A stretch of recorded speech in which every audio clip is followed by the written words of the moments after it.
Hello everyone. This is not a story for the faint of heart. Today, we will be stepping into the darkness of the most gruesome cases, where evil not only exists, but also leaves bloody and haunting traces. This is Real Gruesome Murder Cases, a series of true stories about murders that made the whole world shudder. If you are ready to face the cold truth and the gruesome corners of humanity, come with me to delve deeper into each case. Thoughts kill. I held in my cough as I entered the bathroom, senses already on high alert. Smoke unfurled around, blinding me for a moment. It took a second to gauge my surroundings, but once I had, it came as no surprise to see my older brother standing in their group. The only boy in here. After all, this was a ladies' bathroom. I watched in the mirror as the cigarette got passed around. A girl with pouting lips, caked in maroon lipstick, passed it to my brother. His lazy smile at her and the smoke around were in competition to make me nauseous. A familiar bubble of bile arose in my throat as he puffed out carbon monoxide. I clenched my nostril muscles, focusing on fixing my hair in the bathroom mirror. Luckily for me, I hadn't been spotted yet. They all started laughing as he did some kind of trick with the smoke. My eyes were so narrowed now, I could hardly see out of them. Once my hair was done, I walked over to the door, palm raised to open it, when a girl's voice said, "It's coming tomorrow." My brother's voice answered, "The LSD?" "Shut up!" the girl barked, leaving the bathroom deathly silent. I felt his eyes on my back before I saw them. Next thing I knew, I was slammed into the bathroom wall, inches from a familiar face. His lip curled. "Hello, sister." "Your sister?" the girl asked. She better not be a snitch. My brother didn't answer. I took refuge in the fact that I knew secrets of his that he'd rather die than let his friends know. Or that I knew he still had nightmares about Dad. Or that he used his blanket as a tissue for his snotty nose. His breath steamed on the mirror next to my head as he leaned in harder, earning a yelp from me as I felt his shirt button press in. "Don't let me find you in here again." I arched an eyebrow in response, trying to mask the turmoil inside. "LSD? No way." "Oh, brother, should I tell them?" He read all his secrets on my face. "Go to hell," he snarled. I held out my hand in answer. He looked ready to spit on me as he pulled out a $5 from his pocket. I shook my head with a smile. He took out another. I took the money from him, squirmed out from the bathroom, and contemplated calling Mom. I knew Caleb drug dealt, but this? Everyone knew it never stopped at cigarette door. It had only been a matter of time. And that night, I gave the money to Mum with a too bright smile. "You know, honey, I don't need a commission from the money you earn. The job pays well, Mum," I said with a shrug, the lie spilling from my mouth like silk. She gave me a side hug, then carried on with her work. I lingered for a moment, at odds on whether I should tell her. But when I saw her eyebrows sink into a furrow, her lips into a frown, I decided that she had enough on her plate. When the front door slammed, indicating my brother was home from God knows where, neither my mum nor I left our rooms to greet him. The ritual had been long gone since Dad had left. Well, Dad's hello was more actions than words to Caleb. I can't deny that I hadn't felt the want to stop him all the time. Hearing his footsteps outside my door, a feeling of hate so red clouded my mind that I found it hard to breathe. Mum was at the epicenter of it all. Her money had all been stolen by him for the drugs he was addicted to, then played off as a fraud. I was simply recycling the money back to the owner. It was tough falling asleep that night, knowing I couldn't stop what was going to happen tomorrow. But even if I could, I wouldn't. I wanted him to hit rock bottom. That was the only hope for change for him. And maybe that made me a sucky person. Hell, the worst person. But it's what he deserved in my eyes. The pain I saw flit on my mother's eyes when he'd come home drunk a few weeks ago was enough to make my fiery personality want to put a bullet through his heart. I avoided that bathroom at all costs on Tuesday. There was no way I'd be near choked again. I'd had to cover the bruises from yesterday up with a woolen scarf. In summer, I looked like a right idiot. School went smoothly. Well, as smoothly as a high school day in America can possibly go. And then I was home. I put my phone on D&D, the thoughts running through my mind demanding instant attention. Being home alone was one of my favorite things. Just my mind and I. I sat on my windowsill, watching the city below me.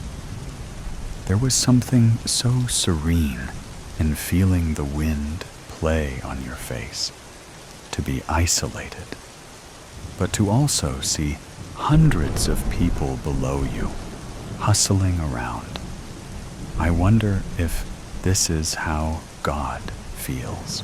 I don't know how long I sat there for, but when I next opened my eyes, the sky was pitch black, and the city was now bustling with partygoers, dressed in sparkling dresses, with equally shiny champagne glasses in hand. I quickly climbed inside, wondering why my mum hadn't called for me yet.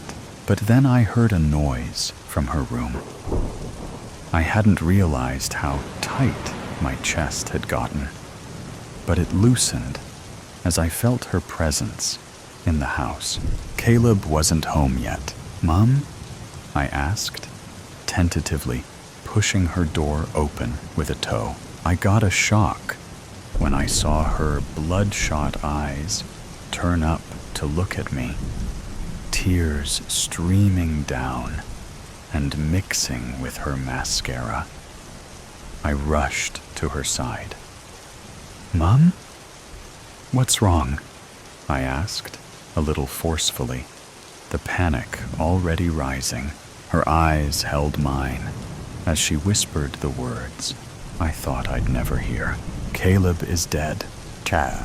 The phone finally rang. It had been 5 days. The investigators said they'd call once they found out what had happened. "LSD doesn't kill," I murmur to myself over and over. But it doesn't change the fact of what happened. "Hello?" I answered, words tasting weird on my mouth after not talking for nearly a week. "Is your mother there?" I passed the phone to my already crying mom, leaning in to listen over her shoulder. I only got bits and pieces. 5 minutes later, my mother put down the phone, hand still trembling. It wasn't LSD. He didn't take LSD. So he took something else? She shook her head, her throat bobbing as she swallowed a sob. The supplier sold them a synthetic drug as LSD. I had one goal. One. To put that supplier behind bars for the rest of his life. Maybe that would take away the guilt that I practically killed my own brother. Competition to make me nauseous. A familiar bubble of bile arose in my throat as he puffed out carbon monoxide. I clenched my nostril muscles, focusing on fixing my hair in the bathroom mirror. Luckily for me, I hadn't been spotted yet. They all started laughing as he did some kind of trick with the smoke. My eyes were so narrowed now, I could hardly see out of them. Once my hair was done, I walked over to the door, palm raised to open it, when a girl's voice said, "It's coming tomorrow." My brother's voice answered, "The LSD?" "Shut up!" the girl barked, leaving the bathroom deathly silent. I felt his eyes on my back before I saw them. Next thing I knew, I was slammed into the bathroom wall, inches from a familiar face. His lip curled. "Hello, sister." "Your sister?" the girl asked. She better not be a snitch. My brother didn't answer. I took refuge in the fact that I knew secrets of his that he'd rather die than let his friends know. Or that I knew he still had nightmares about Dad. Or that he used his blanket as a tissue for his snotty nose. His breath steamed on the mirror next to my head as he leaned in harder, earning a yelp from me as I felt his shirt button press in. "Don't let me find you in here again." I arched an eyebrow in response, trying to mask the turmoil inside. "LSD? No way." "Oh, brother, should I tell them?" He read all his secrets on my face. "Go to hell," he snarled. I held out my hand in answer. He looked ready to spit on me as he pulled out a $5 from his pocket. I shook my head with a smile. He took out another. I took the money from him, squirmed out from the bathroom, and contemplated calling Mom. I knew Caleb drug dealt, but this? Everyone knew it never stopped at cigarette talk. It had only been a matter of time, and that night I gave the money to Mum with a too bright smile. "You know, honey, I don't need a commission from the money you earn. The job pays well, Mum," I said with a shrug, the lie spilling from my mouth like silk. She gave me a side hug, then carried on with her work. I lingered for a moment, at odds on whether I should tell her. But when I saw her eyebrows sink into a furrow, her lips into a frown, I decided that she had enough on her plate. When the front door slammed, indicating my brother was home from God knows where, neither my mum nor I left our rooms to greet him. The ritual had been long gone, since Dad had left. Well, Dad's hello was more actions than words to Caleb. I can't deny that I hadn't felt the want to stop him all the time. Hearing his footsteps outside my door, a feeling of hate so red clouded my mind that I found it hard to breathe. Mum was at the epicenter of it all. Her money had all been stolen by him for the drugs he was addicted to, then played off as a fraud. I was simply recycling the money back to the owner. It was tough falling asleep that night, knowing I couldn't stop what was going to happen tomorrow. But even if I could, I wouldn't. I wanted him to hit rock bottom. Hello, Mary. Dear Mary, the doctors are asking me to write notes. Notes to people, to say thank you for things. And you are obviously my first choice. Thank you for teaching me how to fold origami. In every fold of the paper, I found immense comfort. I do it now that the doctor said I am stable.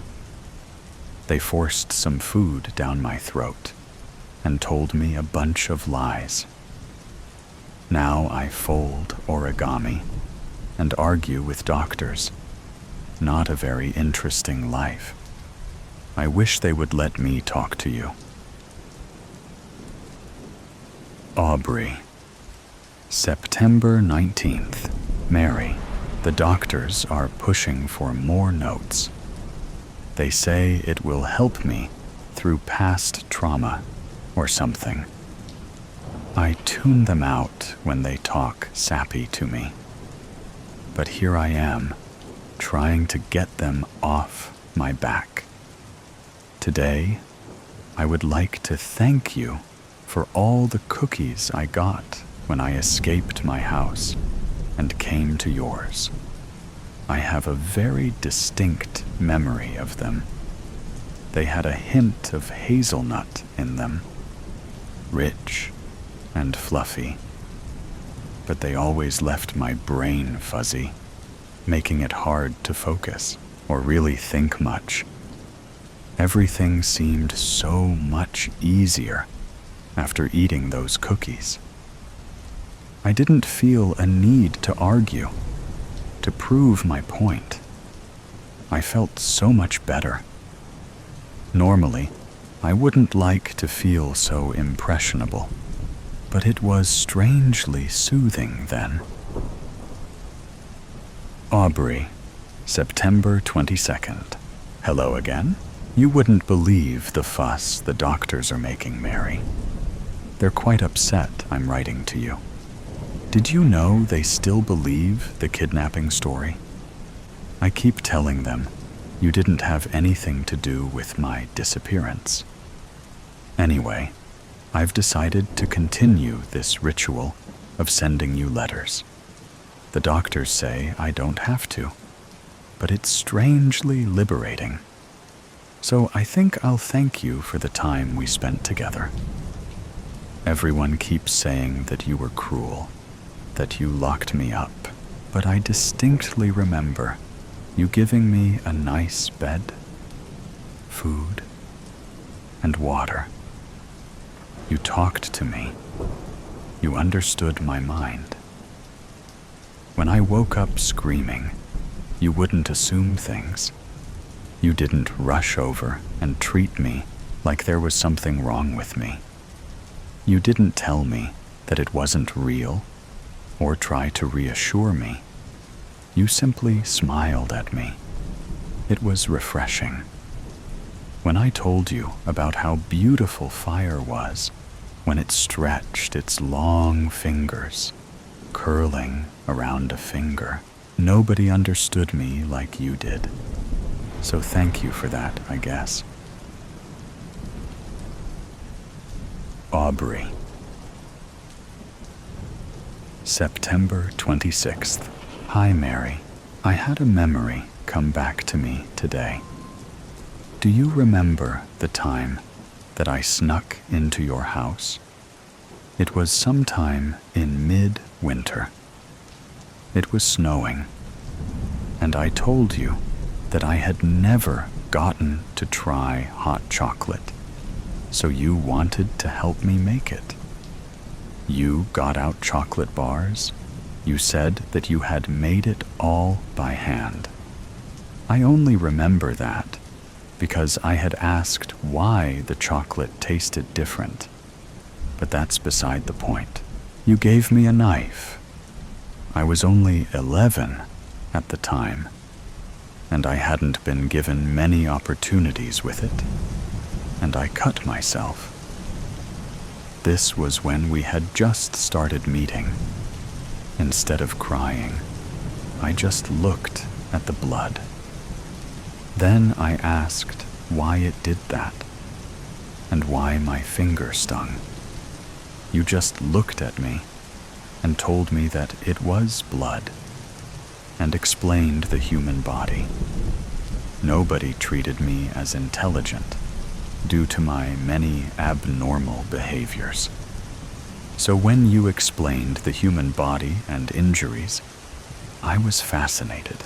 I became obsessed with the concept of injury, and you helped explain it. So thank you for teaching me about that. Aubrey, October 2nd. Mary, the doctors keep telling me about my case.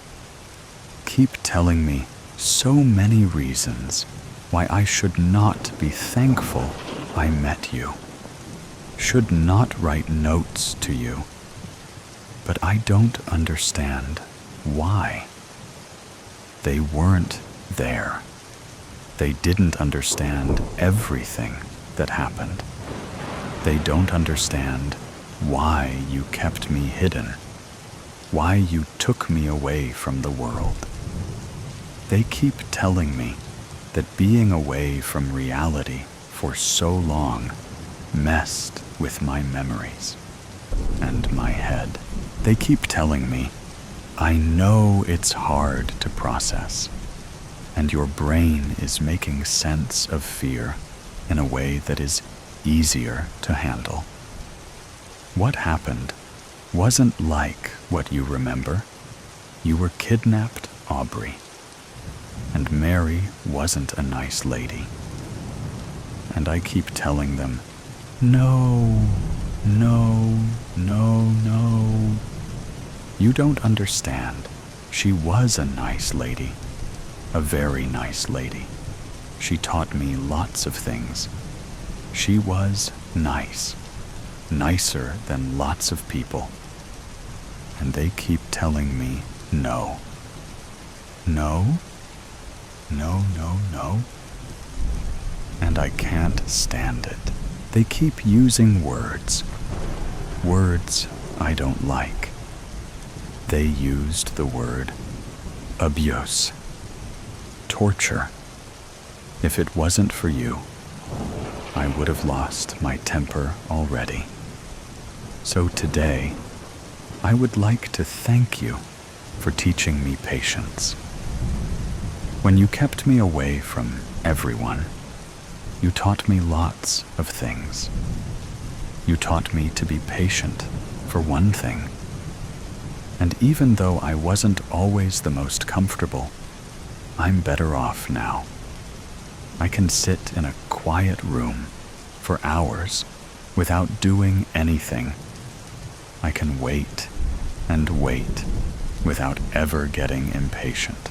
Although the doctors are saying that my comfortableness in isolation is not patience, it is a response to trauma. But I know they're wrong, so thank you for teaching me patience. Aubrey, October 6th. Hello? I'm getting tired of these people telling me things about you, Mary. They want me to stop writing to you. and I'm getting frustrated. They told me that you were mean, that you hurt me. But you never hurt me that bad. You were just trying to teach me. I asked you to teach me. That's what it was. It was always that. They keep telling me lies, so many lies. And I'm starting to have nightmares.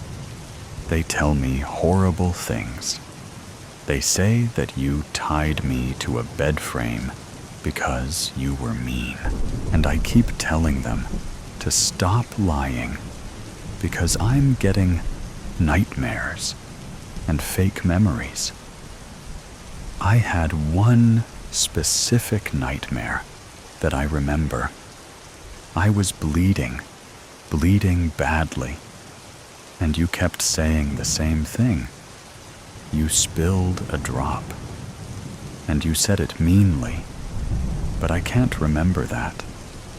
When I woke up, I thought I did, but it can't be real. Because you were nice. I'm positive. And the doctors won't listen. And it's all so frustrating. Because they told me that you were cruel. And now I have nightmares. I read about my case online. What they're saying you did to me is awful. I got nightmares. They're incredibly vivid. Now, before I lost all my sanity, I took up an old hobby. Knitting. This is another thing you taught me to do. Even though my mother is claiming to be the one who has taught me, I know it was you. I'm not allowed to keep anything I knit. And I can't knit unless somebody in a room watches me. They think I am going to try to kill myself. Not that I can blame them. I have violent tendencies. They also say that I have masochism. They say I enjoy pain. It's not something I considered before. I was always fascinated by the idea of it. I was never afraid of experiencing it. But regardless, knitting has been wonderful. Thank you for teaching me to knit. It's one of the only things that I enjoy. That and origami, of course. Anyway, I probably won't get to write to you much more. I barely manage to write these notes. It won't be long before the pity wears off, and I can't cry my way into a new piece of paper. Aubrey, October 8th. Mary, Mary, Mary, Mary, Mary. I like your name. M-A-R-Y.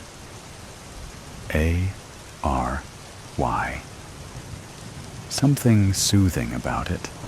I'm sure that this will be the last letter I write to you. And not because I can't get more paper. The doctors have decided that I cannot be trusted. Even though some of them say that I'm remembering. I'm not.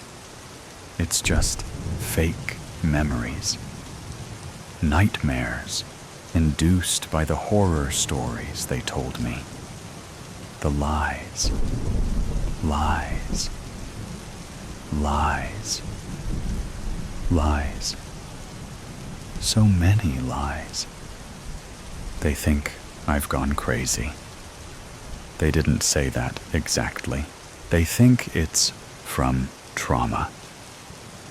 Trauma. They use that word so much.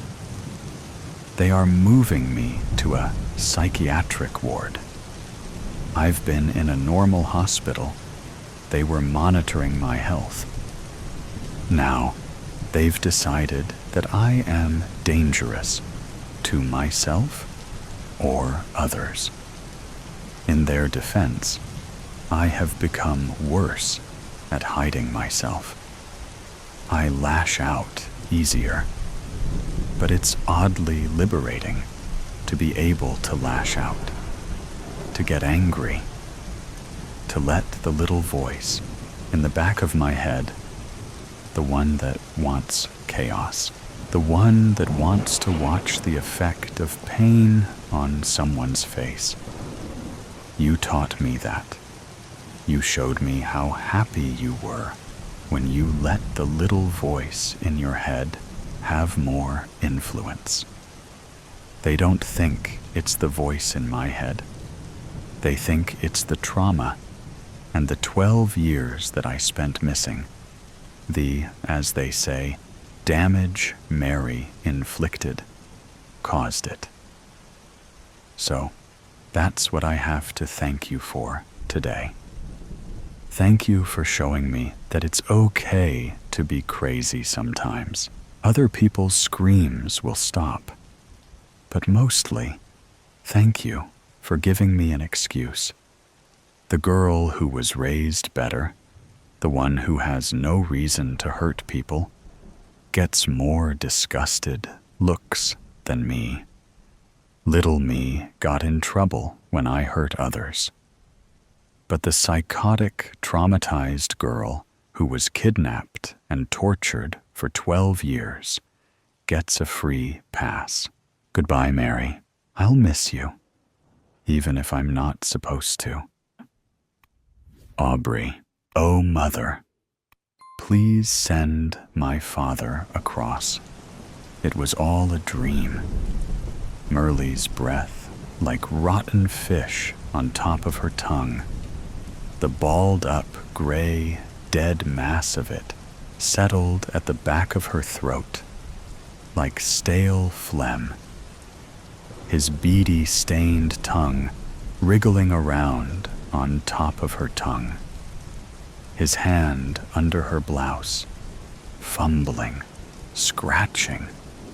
His nails yellow and black and green, the sight of which made her vomit.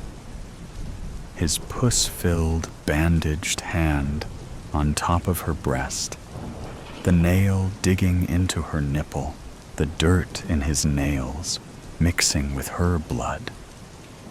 In her blood, the blood cool in the thick heat of the dark room, sweet, mixing with the scent of the vomit dried on the floor. She had dreamt it in the night, writhing like a dying fish, a pool of yellow sweat, unable to scream for all the phlegm in her throat, the fat tongue in her mouth, the eyes in the window. The eyes were from a long ago dream, black, a darkness darker than the black heat of the room, a self-eating darkness, turning inwards, 2 holes in the dark, like the memory of the snake's fangs on Amma's black skin. 2 eyes watching her, watching itself. 2 eyes, like holes in the heat. She could slip away, like vapor, like smoke, like the silver mist over the river. The river, black in the night, black and shining. Winking like the silt around it, silver and loose, a million glinting eyes winking in the black night. The air ripe with the sour promise of raw mangoes, teasing and winking from the branches. Among them, the glinting brown eyes, cat-like of Muna, sitting on the branch naked, his long, cat-like body shining fluorescent, blue and violet, in the dark night. "Ladki," he whispered to her. "Want a mango?" His words tinged with the stale scent of a biedi, fishy. In the river, there were fishes as small as a dot, dark and invisible, holes in the river, moving eyes. The big fish did not swim. They stared at her, their mouths sending a bubble up the surface of the water, which burst with a quiet pop, waiting for her answer. "Pop, pop, pop, Munia?" she asked. "Not ripe yet," Muna said, and laughed, revealing a scurvy mouth with wiggling teeth, like maggots. With each shake of the shoulder, a ha up and a he down, the teeth dropped down, raining like mangoes, too impatient, too ripe and restless, dropping with a pop, pop, pop. As they dropped and popped down, the night black rats gathered them up and scuttled away. An undulating, shadowy tide, whispering, an underground, mousy susurrus, like the restrained gossip, sisak, sisak, of the leaves in the night wind, conspiring. Amma had said it was rubbish, that the aam tree was spiritless, spirits having no cravings for the mango. It was all make-believe, just whispers, conspiring. But this changed when she saw Muna's body, the penis chopped off, dangling from the tree. And now he was sitting beside it, kicking it absent-mindedly once in a while, so that it went swinging, a sawan swing scene. Munia began to sing now, bellowing in the night, quiet. Amma, mere baba ko bhejori, ki sawan aya. Mother, please send my father across. Now the rains have come. And with her voice, the rains came down, quiet at first, trickling down her forehead, down her back, like sweat, mixing with the sweat into a vaporous headache. But soon, as Munia's bellowing grew more hysterical, stretched and cracked, the rain gained violence, sheets after sheets crashing down on the earth. Dum dum dum da dum da dum dum. There was no song in this rain, nothing sacred, no rhythm, no melody. It was the roar of primeval war drums, the shanknad breaking out of the sky's raging core, bloodthirsty, furious. The mango trees were screaming in anguish as their branches convulsed, epileptic, suicidal, wanting to break free, but the roots unyielding, circling tighter and tighter around their ankles, cutting off the blood, then cutting into the skin, circling tighter and tighter till they were bleeding. They were bleeding and screaming. Their blood washed out by the rain. The earth was bleeding. Pools of blood, pools of filth running down the mango grove, running down the fields, running down the streets, running down to the river, running down. She looked at Munna, hanging on to the branch, swinging in the rain, the noose getting tighter and tighter, choking, screaming out into the rain. Ama, mere baya ko bejori. She knew that the flow of the dream, the black river, with the pop-pop fish, with the mango carcasses, with the winking stars in its belligerent waters, was running down to the void, the shunya that was inside her, the void that she was made to cover with her sari and petticoat, her red bangles and black bindi, the red dye on her feet, and the toe rings which cut into her skin, the shunya that was a red field with Amma's corpse lying among the bent-down barley, the teeth-girdled void inside her stomach, as she watched her running towards the mango grove in her shit-stained sari, the blouse torn off, running to the branch that was no longer weighed down by Munna's incomplete body, the void that no Baba, no Bhai, no Mama could cross, a bottomless pit. What could Sawan do?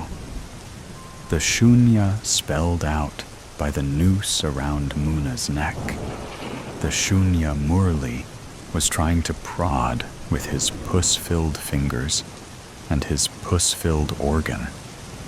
The shunya that was a dream, the void that was this dream that was a void, flowing, rushing down into the night, to where the black river came to a halt at the dried-up vomit puddle, out of which she emerged into the dark room once again. Her body felt slimy, putrid, a mix of semi-digested rice, sweat, and the rotten substance of death. Murli's hands pressed tight around her neck, and her neck gave away, turning to sludge. Murli bent down and licked it up, his tongue abrasive, spiky, leaving scars for flies to lay their eggs on. Her breath started to go, and she could hear the thrashing of her heart in her ear, but she repeated to the beat of her thumping heart, "It is all a dream. A dream, a dream." It was all a dream, but it wasn't hers alone. It also belonged to Amma. It was a dream passed on to her, the only dowry Amma could muster, her inheritance. The dream belonged to Munna too. It was the dream that Amma spun out in the thick heat of the dark room, spinning and spinning. The thread of her word laced with her saliva, the strings of saliva that would purse her lips as she kept mumbling in the dark, spinning, her words indecipherable, a chant, a plea crying out into the night. Munna, Munna Munia Munia. It was the dream that Amma had spun out in the dark night, as the man whom they never called Baba filled the air of the room. humid with his sweaty appetite, heavy with his piggish grunts, filled it with the scent of his beady, which would make Munia sick, filled it with the sight of gray tufts of hair pushing out of his ears, filled it with a heaviness that sat in their stomachs for days, stones in their chests, gray, a shame that stalked them and enwrapped them, entered their bodies, evacuated their innards, rendered their guts hollow, an all-consuming parasite, till they were all sludge, putrid and shameful, wobbly and shapeless, shadows, shunya, the dream that rose above this scent, these sounds, this heaviness, a light, weightless dream that her eyes caught a glimpse of as she had stood there watching, her two eyes glinting in the window. Outside the window, Munaya and her counting the teeth that they had found this week, buried in the silt around the river, buried in the sand like shells, hollow, heavy with the weight of their own insouciance, their own lack, a self-inflicted negligence dropping out of mouths and scuttering around in the sand. Sometimes they found worms inside them, pink and white and sometimes green. They compared the shapes that they found. Munia claiming her finds to be sharper, while she rubbed hers against her thumb till it turned raw, certain of their supremacy. Sometimes she kept them in her mouth, swirled them around, the taste of dirt, metallic, sour. She sucked at them like at the stone of the Jaman. Now, Merle's teeth shifted around in her mouth, scuttling down her tongue into her throat, tasting of gutka and anger, scuttling down her body, digging, puncturing the skin, searching for the arteries. A group of three scuttled down and lodged into her vagina. And all she could think of was the teeth around the river and the necklace of teeth Munia made for Amma, the same necklace which she ate one tooth a time after each meal, her self-prescribed medicine. Outside the window, Munia and she were watching her with a gray feeling in the pit of their stomach, as Murli laid claim to each part of her body and signed it off with the mixture of her own blood and his own dirt. Outside the window, Munia and she became two eyes, superimposed, simultaneous. One, a palimpsest of dreams and bodies and voids and eyes, melted into one.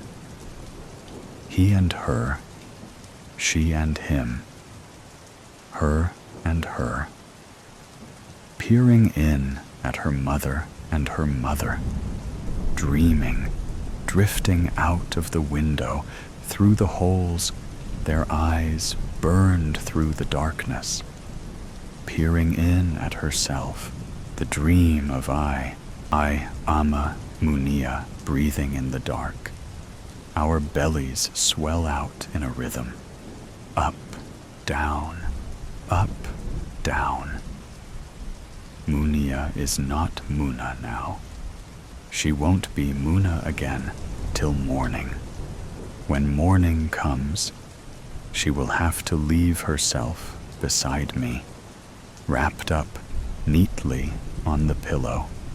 Leave this dream that Amma has spun for us and cross the shore. But it is still night now. Amma is telling us the story of a king who lost all his kingdom, all of whose children died at his own hand by some cruel accident of fate, all of whose wives died of grief, all of whose citizens died of the plague, and all of whose army died at war. Now, what could such a man do in this world? He wandered around the ghost of his kingdom, dreaming. Munaya and I do not believe this story. We contend that such a man should die, would die. And can't death be a dream? Amma asks. I wake up. Merle is shaking. He is done. He turns around and goes off to sleep. I look out of the window. The sun has started to come up. I repeat to myself, it is all a dream, a dream, a dream. Team meeting, 10 a.m., 1 hour. Happy Monday, everyone, Suzanne burbled. Emma used a good deal of restraint and avoided rolling her eyes. A small victory. Her poker face was getting better. Now everyone got the agenda. So first up, we have some housekeeping items. First, congratulations to Melinda on her 6-year work anniversary. Emma dutifully hit the applause reaction button. Then the celebration reaction button. Then, finally, the heart reaction button. She watched as everyone else hit various reaction buttons. Poor Melinda. 6 years was a long time to cosplay an office worker. Melinda was actually cool, though. She once told Emma a knock-knock joke she had come up with. They had just welcomed a new woman to the group, the third Jennifer on their team. Knock, knock, she said. Who's there? Jennifer. Jennifer who? Jennifer. Probably. They laughed and agreed that you could probably just decide to call everyone Jennifer and be right a reasonable percentage of the time. Did everyone really just decide that they should all name their daughters Jennifer for a few years there? Or what? Some kind of mass hysteria caused by fluoride in the water or something? She watched a last few heart animations on the screen fade. Someone put a GIF in the chat of a duck saying, "Conquaculations." She hated herself for chuckling at it. What was happening to her? She privately messaged Melinda, "Wow, get me the duck out of here." Melinda appended a laughing face to her message. She wrote back, "Right?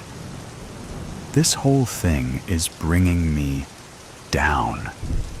Goofy face emoji with tongue sticking out, Suzanne went on. Next, I want to remind everyone that self-reviews are due on Friday. Now, I'd really prefer that our team gets them in early. So please, aim for Wednesday, everyone. Don't make me come looking for you. She raised her hand like someone wielding a knife. Because I'll do it. She laughed. A few people tittered in a tired kind of way. Jen, too, frowned a little and looked uncomfortable. She usually had a pretty sour look, but Frank threw his head back and laughed and laughed. His screen froze for a moment, and he looked absolutely insane. It unfroze, and he sat there grinning. Frank. She wasn't keen on him, but didn't despise him or anything. He sat there with too many teeth showing, wearing one of the corporate t-shirts. It had the Sinbiquity logo, a globe inside a heavy square box, with the one-word sentence, winning, underneath. Wow, if she ever assimilated that hard, she hoped someone would put a pillow over her face while she slept.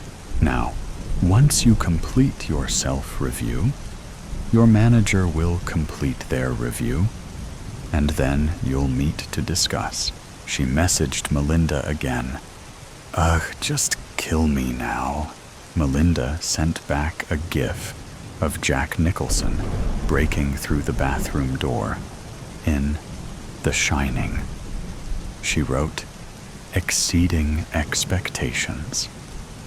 Ha! Emma laughed.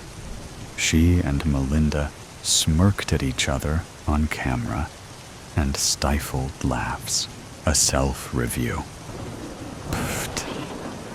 Why would you ever say anything other than, I am knocking it out of the effing park? What else could you possibly say? Emma should work on not rolling her eyes so much in meetings. Emma should also try being, just all around, a little more chipper. Emma should contribute more gifts in meetings. Maybe you should just effing fire Emma. She smirked a little, then caught herself. Self-review. So absurd. She'd lost the thread of the meeting, but knew it wouldn't matter. She heard Suzanne say something about sweets? No, the C-suite. Oh, God. What now? So, John wants everyone to take an extra training on the core values this quarter. He feels that not everyone is making those their priority. Ah, yes. The core values. What were they again? They all started with the letter I. Integrity, ideas, and what was the last one? Idiocy? She stifled a laugh. Suzanne was running through them now. Remember the 3 I's. Integrity, innovation, involvement. Oh yeah, involvement. Ha. The 3 I's. There are 3 I's in the word inimitable, and indignity, and invisible. If only she was invisible. If only she could just turn her camera off for a bit. She zoned out and doodled a fuzzy little monster with 3 eyes on her Sinbiquity notepad. She started drawing flames around the monster's feet and stuck a little pitchfork in its fuzzy hand. She drew in silhouettes of little cowering people below the monster. Then she drew a word balloon and wrote, innovate damn you, inside it. Wow, time was really dragging. She opened her calendar to check whether this was a half-hour or an hour meeting. Oh no, a full hour. She wasn't listening to Suzanne and thought it would be funny to actually turn her volume off. Could she pretend to listen well enough to get by? Probably. She turned the volume off. She sat there, watching Suzanne speak. A few others nod. She nodded a little as well. Fascinating. Oh yes, I fully agree. Yes, yes, absolutely. Yes, you're so right. Her screen got a little pixelated for a moment, froze up, and the color shifted darker. Ha! Suzanne looked like some weird demon for a moment. A trick of the messed up pixels. Oh, too bad. Now the picture was clear again. But Suzanne was showing them all something now, and was gesticulating with her hands. She turned up the volume in time to hear, "How we shall summon our master, and how he shall know us." What? The duck? Suzanne continued showing them a complicated set of hand gestures. She stopped, and her eyes rolled back in her head for a moment. Was she making that weird noise too? Like a crackly N sound that got louder and softer with her hand movements. She finished a series of complex hand contortions. Then she began again. A few people were half-heartedly trying to copy her. Frank seemed to be getting it, and now he was doing it with her.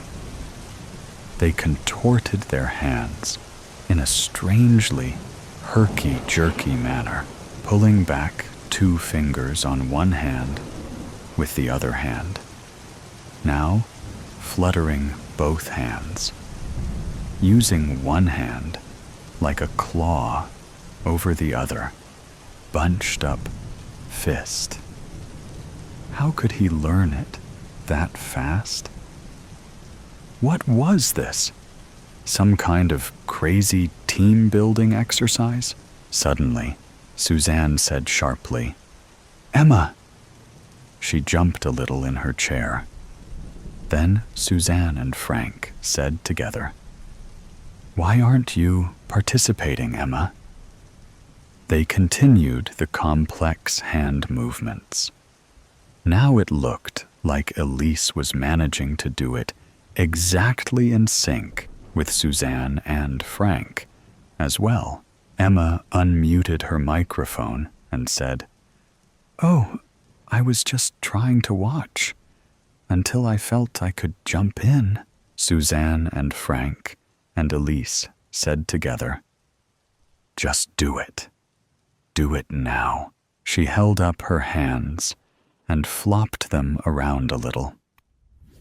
Wow, Frank and Elise really drank the Kook-Aid fast, didn't they?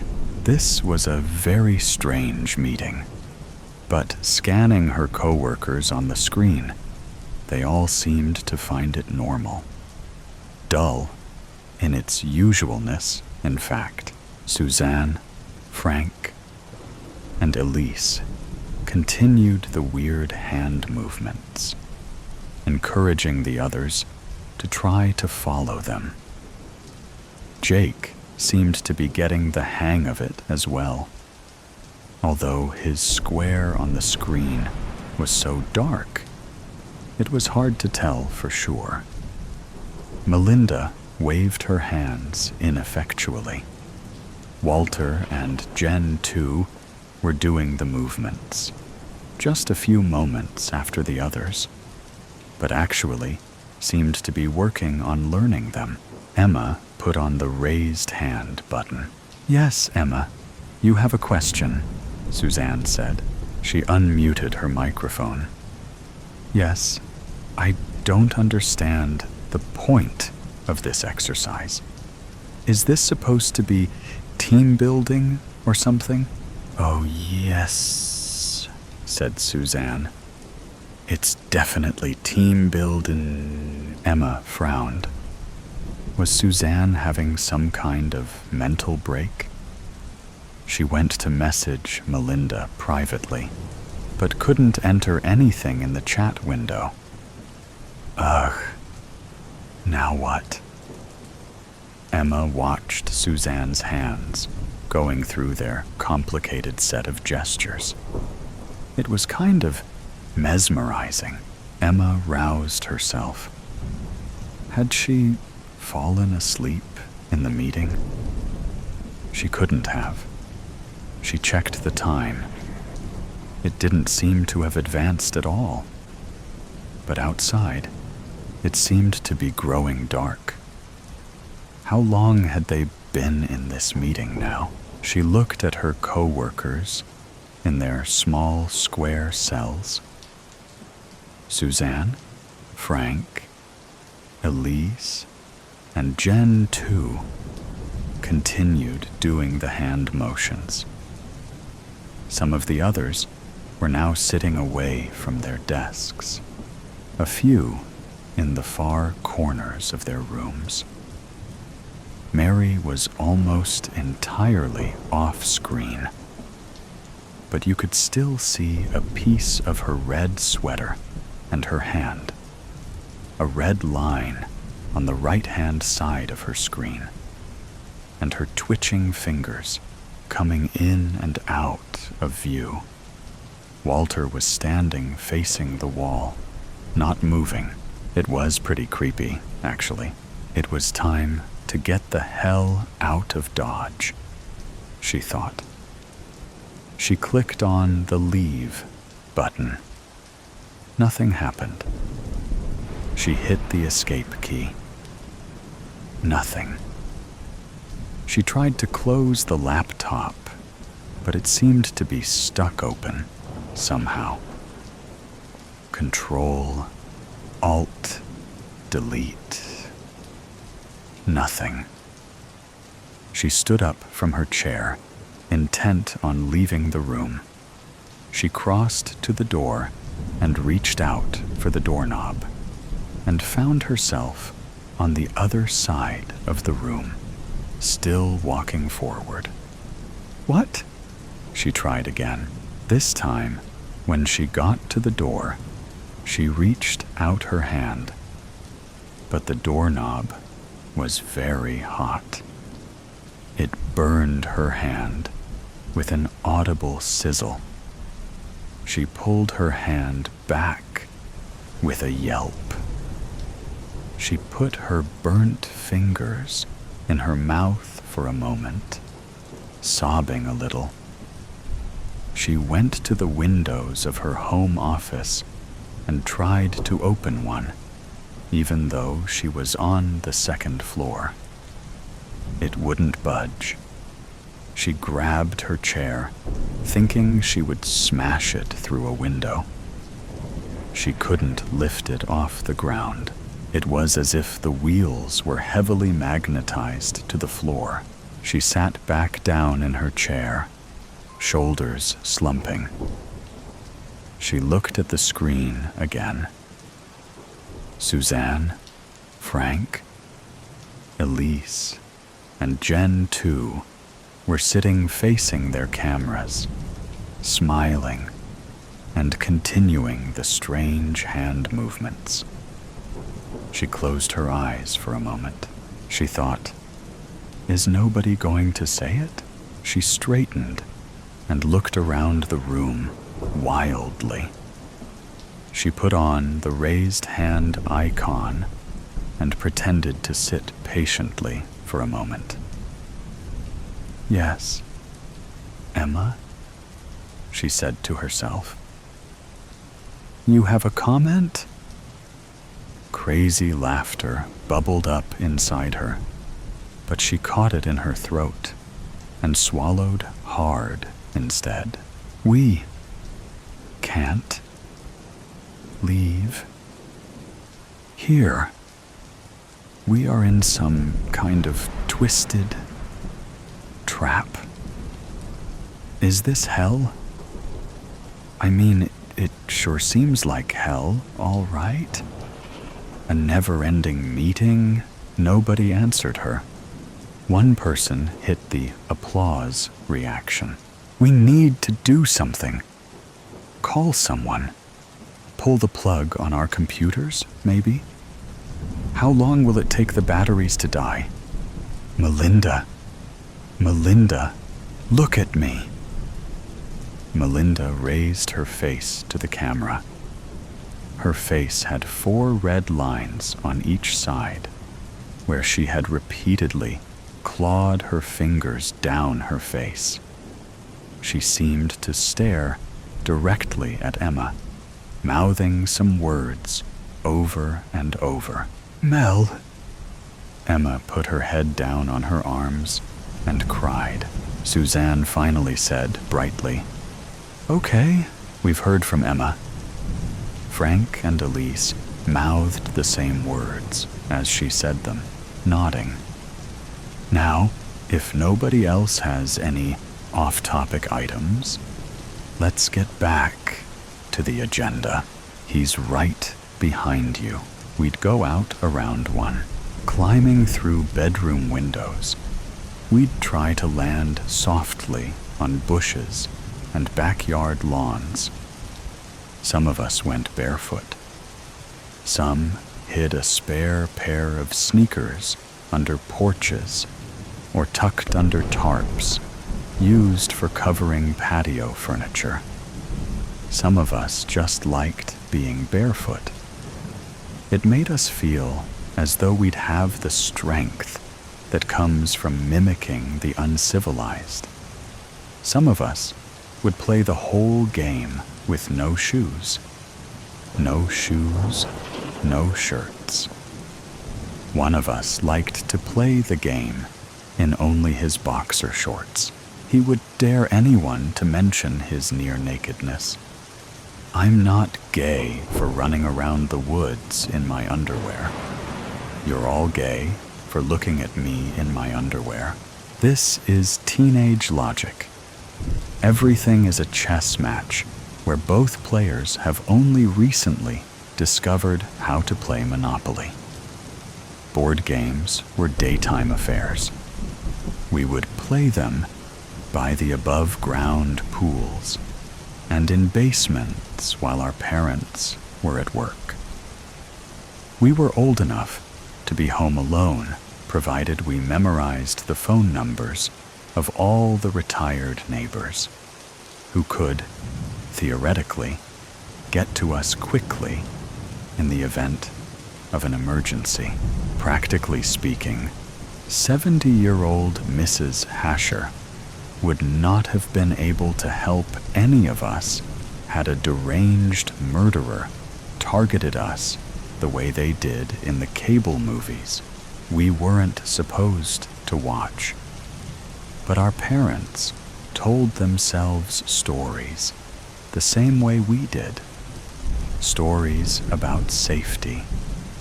Stories about good neighborhoods. Stories about how much a locked door could accomplish.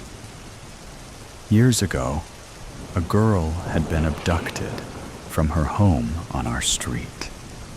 But the rumor was she opened the door when a stranger knocked. Our parents didn't say it, but they secretly believed that meant she deserved to be kidnapped. I mean, if your kid is dumb enough to open up the door for just anybody, they told themselves that we, their children, were smarter than that. Smarter than that girl. We were not smarter. We were, in fact, a lot dumber than her. Of course, we didn't know that. We thought we were geniuses. Genius, warrior, punks with wisdom and ferocity, and all before our 15th birthday. We believed people were jealous of us, but we didn't know who these people might be. We believed that everyone at school had gone to at least second base, and we were ashamed to have never seen a naked girl in real life. We laughed at the word condom, but we believed, given the opportunity, that we would be intrinsically fantastic at lovemaking. At school, we had posters in our locker of Sarah Michelle Gellar and Jennifer Love Hewitt, and those of us who had gone to first base had that one poster of Cameron Diaz that would have gotten us suspended if a teacher saw it. We'd gather at each other's lockers and discuss the arrangements for the game that night. We'd agree on a spot in the woods. Some of us liked meeting at the tree that had been split in half by lighting. Some liked the rock formation that resembled an old man kneeling with his head down. Once the location was agreed upon, we'd argue about the time. Some of us wanted to meet at midnight on the dot. We didn't realize that we were in love with the poetry of it, because we swore we hated poetry based on what our teachers had us read. Some wanted to do it later, much later. Some wanted to meet at 3 or 4 so that the game would last until dawn. Tomorrow's Saturday. We don't have school. What's the problem? The problem was that some of our parents got up around dawn. Some of our mothers would have a heart attack if they woke up and found our beds empty. Some of us didn't want to worry our parents. Some of our fathers used a belt if we misbehaved.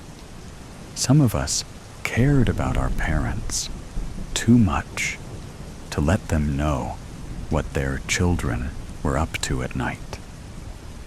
Some of us feared our parents more than we feared anything in the woods. Some of us feared nothing. Some of us loved the idea of being gone when our parents woke up, making them think that we'd escaped, that we were on a runway train somewhere, moving further and further away from them. Some of us liked the feeling of the belt on our skin because it solidified the hate we felt for the people we were meant to love the hardest. We'd usually meet a little after 1. If it was warm out, we'd meet by the lake where the summer camp used to be until it went out of business. The cabins were still there, and the picnic tables, and the signs that said mess hall and nurse's office. The paint on the signs was fading. Vines were growing over the cabin windows. We didn't explore the camp at night. Even the bravest among us weren't that fearless.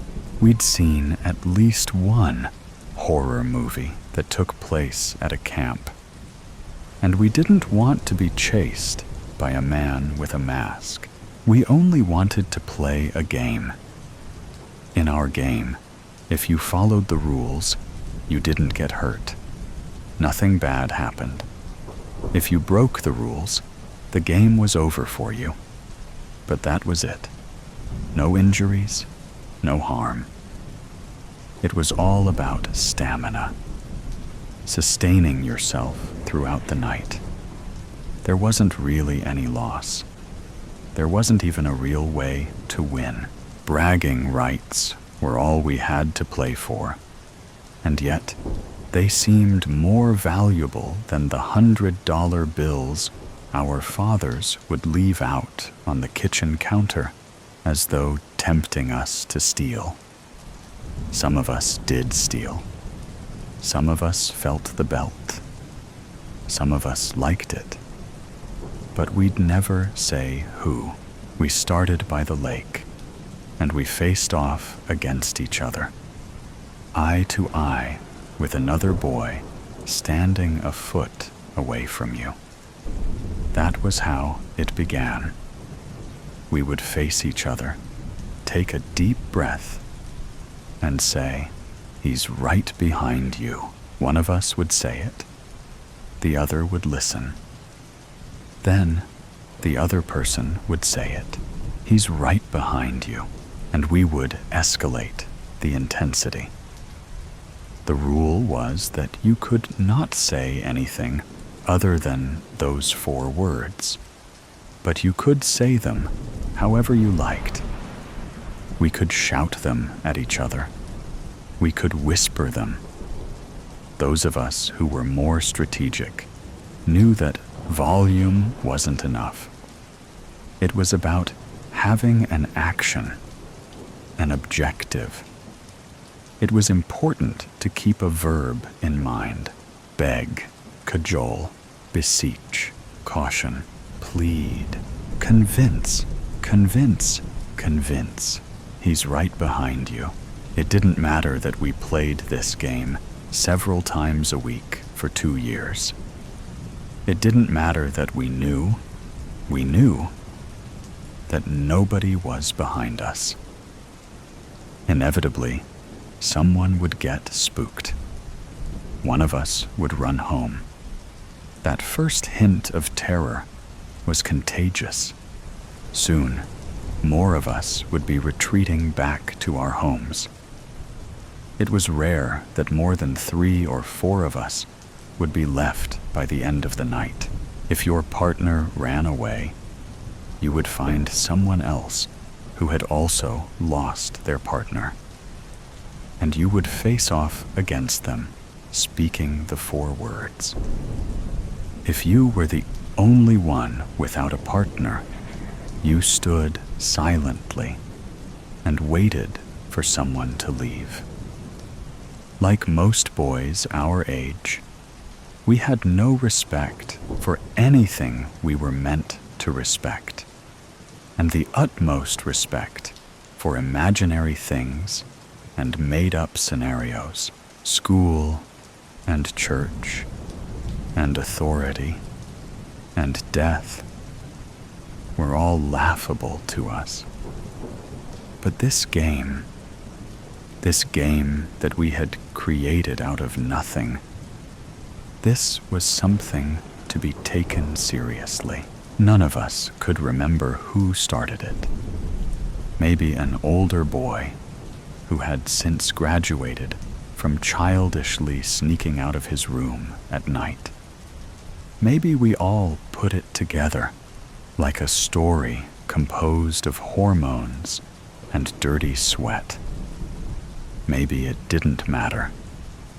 All that mattered was keeping it alive for as long as we could. We never spoke of the game outside of planning it between classes at our lockers. We never talked about who was good at it or bad at it. We never talked about who stayed the longest or who left first. We just played. We played, and we never planned to stop playing.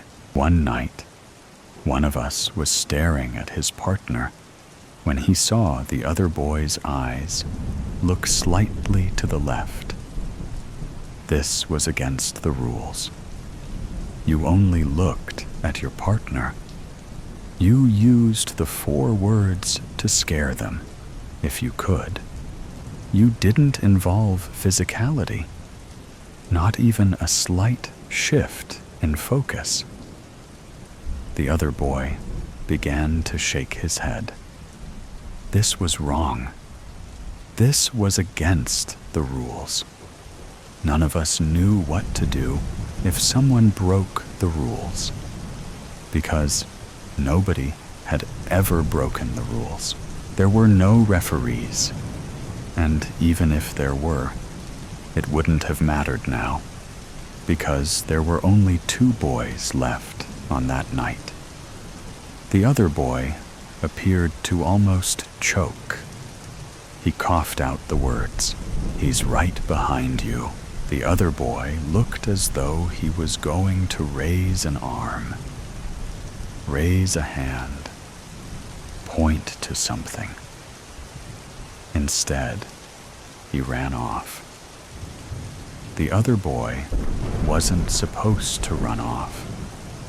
You were supposed to wait until the other person said the 4 words. You were supposed to give them a chance to scare you back. One of us stood there that night, all alone, and felt an immense pride extending down his shoulders and off into the ground below his feet. He was the only one left. A laugh barked past his lips. It was a nervous laugh, but he didn't know where the nerves were coming from, and he wondered if he could get home before his father banged on his door to wake him up for school. If not, it would be the belt.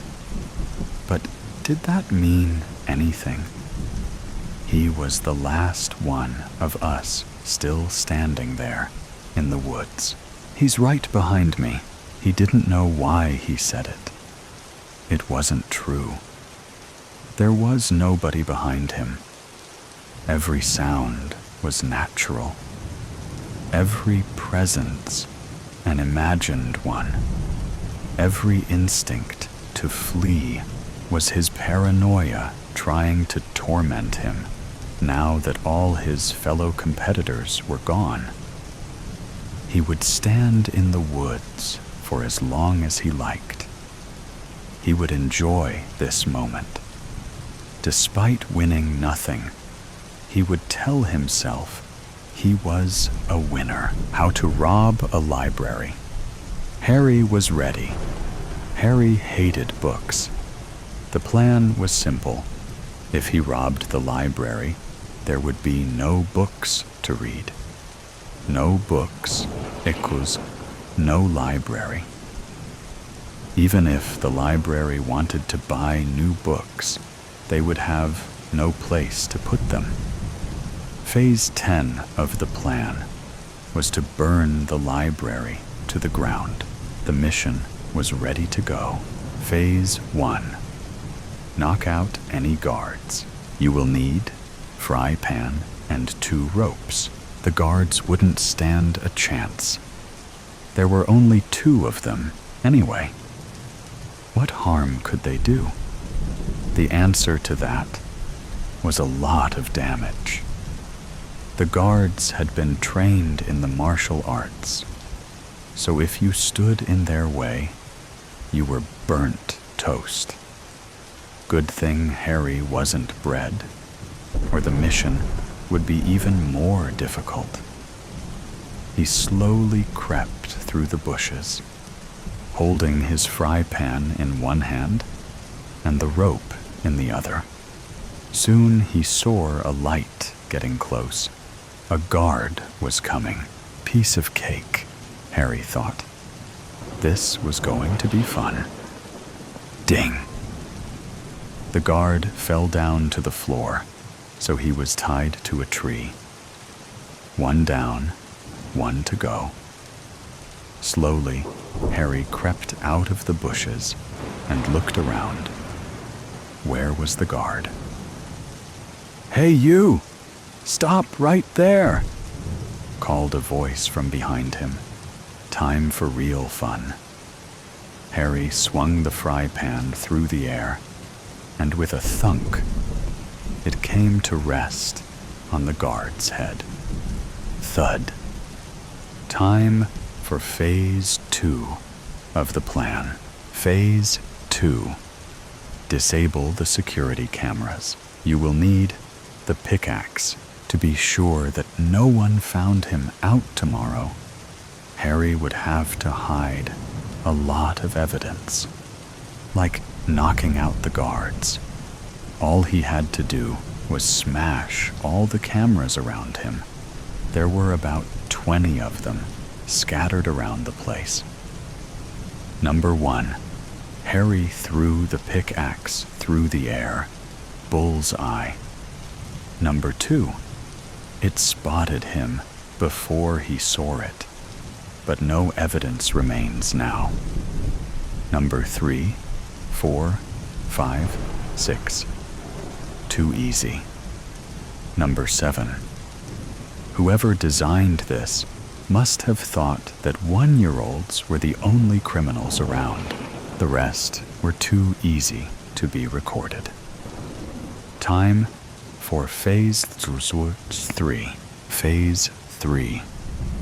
Shoot a window on the top floor of the library. You will need a gun. Harry took a deep breath. He got 1 shot at this. That was all. If he missed, he would have to reshoot. Then it would be more likely people had heard the shots and come to invigilate. Ready, aim, fire. Bang. Smash. The shot couldn't have been better. The window shattered instantly. Time for Phase 4. Phase 4. Climb up the library. Don't do with adult supervision. You will need a rope. Harry took a deep breath. It was time to climb. Using all of his force, he threw the rope up to the smashed window. Then he began to climb up the library. Error in the plan. It has recently rained, and the building is now very slippery. There was no safety gear added to the list. A slip will result in being in a coffin.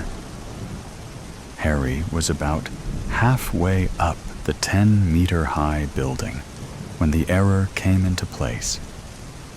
He tried to take another step. He slipped and fell. Luckily, he grabbed the rope just in time, so he got away with just a few scratches. So much for a library being a safe place for kids, he thought. Finally, he reached the top. It was time for Phase 5. Phase 5. Take down the librarian. The librarian will never leave. Its post, not even after hours. You will need glue and the remaining rope. Harry looked around, knowing the librarian could be anywhere, watching him. He got to work covering the floor with glue. It was going to be a sticky trap to fall into. Time to do the fun bit. Make noise. One thing you should know about librarians is they hate noise. Shh is one of their favorite words to use. So, noise would be the bait to the trap. Harry counted to 3, and then, boom. He rejected at the top of his voice. A second later, he heard footsteps coming towards him. "I'm over here!" He cried. The librarian turned around and scowled. "Come here, boy." She yielded, taking a step forward. Squelch. She soon found herself glued to the floor. Now it was time to tie her up, just for the fun of it. Time for Phase 6. Phase 6. Rob the books. You will need a sack. Harry did that immediately, so I won't record that. Phase 7. Get ready to set the fire. You will need some of the stolen goods and petrol. Fun was rising in Harry's soul. Time to get ready for the fire. He walked up to the tied librarian and grinned. Then he ripped some of the books to shreds. Then he sprinkled them all around the room. That was just the beginning. Time for the petrol. Harry ran around the room, pouring it everywhere. The librarian looked furious. That made Harry feel a sense of achievement. Phase 8. Make sure the librarian won't get killed in the fire. You won't need anything. Harry walked up to the librarian. I'm sorry, miss, but I'm going to have to throw you out the window, he said. The librarian looked furiously at him. Did you not know that a librarian never leaves its post? She screamed angrily. Oh well, thought Harry, so be it. Phase 8 has been cancelled. Phase 9. Make sure you can escape easily. You will need a safe place. Harry looked around the room. He couldn't go through the window because the rope would catch fire. He couldn't just stay here, though. He had to do something. It was then that Harry realized that there was a door to the library, so he could just escape through it. Too bad it can't be a bit dramatic, he thought. Phase 10. Light the fire. You will need the matches. Flick. Harry struck the match. Then he walked over to the petrol. Then he set the fire. He now had just 3 minutes to escape. Fire was already everywhere the eye could see. It was time for the next phase. Phase 11. Escape the library. You will need lots of luck. Without looking back at the screaming librarian, Harry raced downstairs. The fire chased him the whole way.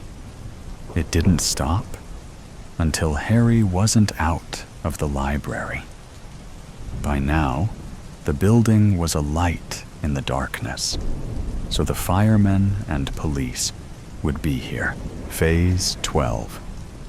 Throw the sack of books in the river. You will need the sack of books. Harry raced down to the cold, dark river.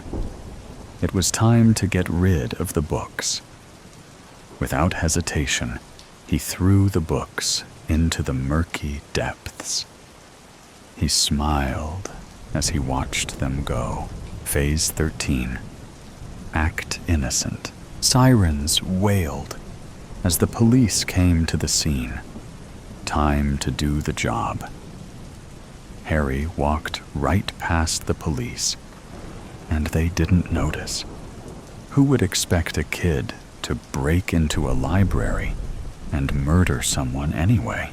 For more information on how to do damage, please go to your local library, if it hasn't been burnt down, and find more of our how-to guides. Jingles. I moved the knife quickly, slicing with apt purpose. The bell of the cat's collar fell to the floor. Jingle, jingle. This was the 3rd time I've done this since we first got this cat. I just can't stand the jingling of the collar, and I wanted it to look like the cat had somehow clawed it off, or had rubbed it against something outside, causing it to scrape off. Hopefully, My family will stop insisting that the cat have a bell on her collar after realizing she's just going to keep losing it. Nothing against the cat, of course. Each time I cut that bell off of her collar, she just looks up at me curiously, possibly even thankfully, as if she too can't stand the sound of its jingling. Though I'm certain that the cat and I hate the sound of small jingling bells for two very different reasons. My wife, our 3 kids, and I recently moved to my old hometown. I was eager to leave this place as soon as I turned 18, and I couldn't explain to my wife why I didn't want to move back. The same reason why I can't explain to her why I hate the sound of jingling. I was just a kid. One summer here, when I was 12, my friends and I were hanging out on Main Street. "I want strawberry," the little kid exclaimed. They were probably 6 or 7, and they bounced excitedly up and down with a shining grin from one ear to the other, their hands raised up, one clenched around a handful of change. They were smiling adoringly up at the clown, who was dancing in front of an ice cream truck. Turning to the little boy with a smirk and a wink, the clown sang, "For $1, 1 strawberry. I've prepared it for you, especially." The clown was tall and slender. The makeup around his face was white with dark pink triangles around his mouth as well as his eyes, which were both wide and kind. He wore a large sky blue drape over a striped unitard with different shades of gold and purple with bright red accents. He wore a thick belt around his waist. At points around this belt, as well, from threads of the blue drape, hung small, brass and shiny bells, which rang a chorus of jingling with every movement, and sang a nameless tune whenever he danced. And how this clown loved to dance. "Mr. Jingles! Mr. Jingles!" another kid cried. "Can I have an ice cream sandwich?" The clown, Mr. Jingles, widened his eyes as he looked down at her. He took a deep breath as his smile grew and said, "You're the first today to say my name. This one is for free." He gave her a free ice cream sandwich and did another dance as his feet kicked out, revealing 2 more jingling bells, each one attached to the tip of each of his curled shoes. He did little magic tricks with his hands, and all the children around him laughed and cheered. Some even tried mimicking his dance around him. My friends and I sat on our bikes at a distance, watching the laughable spectacle. "I betcha he diddles kids," Richie said with a snort. "Nah," Brady retorted. "My mom says he's retarded. He probably doesn't even know what to do with his junk." We all laughed at that. I scoffed, saying, "Whatever his problem is, he's fucking creepy." "Ain't that the truth?" Levi said. "I can't be the only one who wants to do something about this guy." Each one of us turned to look at Levi.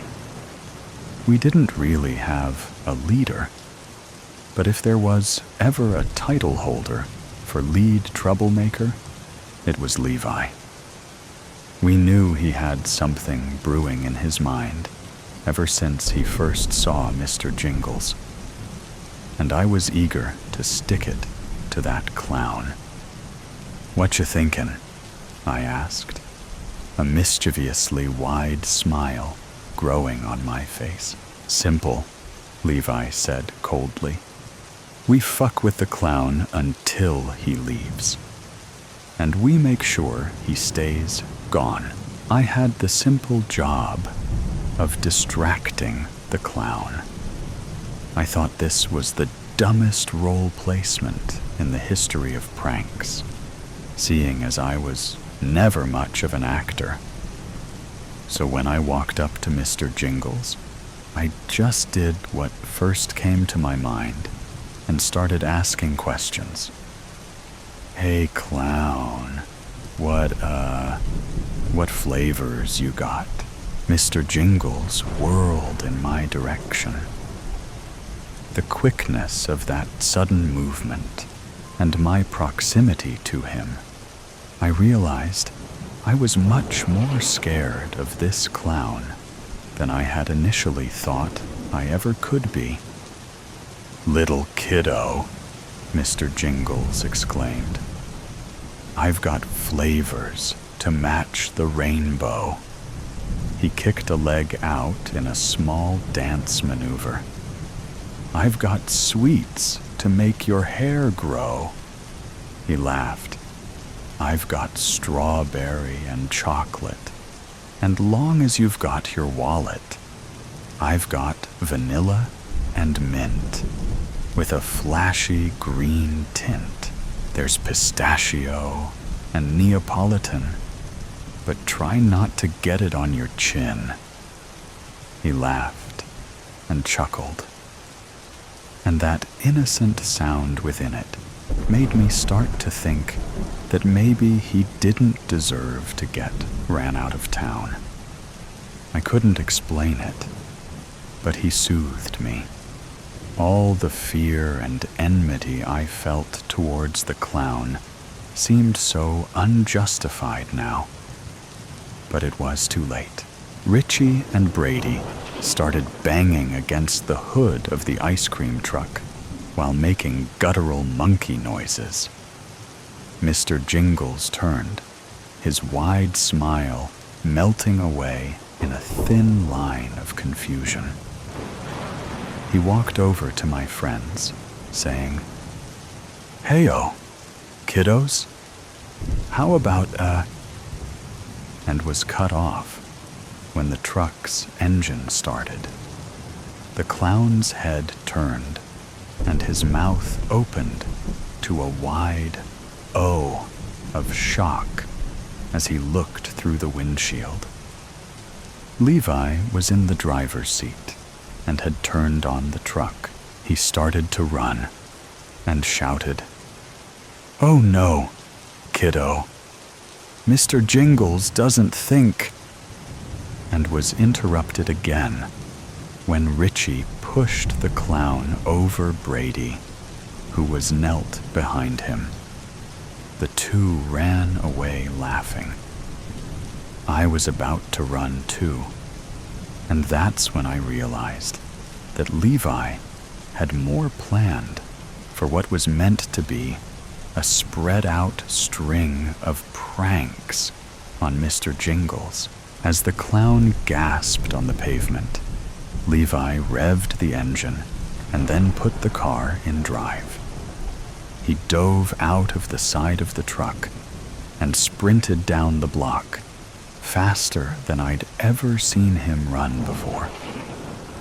I turned back, just in time to watch as Mr. Jingles's ice cream truck ran over his midsection. This caused the vehicle to swerve, forcing the rear tires to crush the clown's face.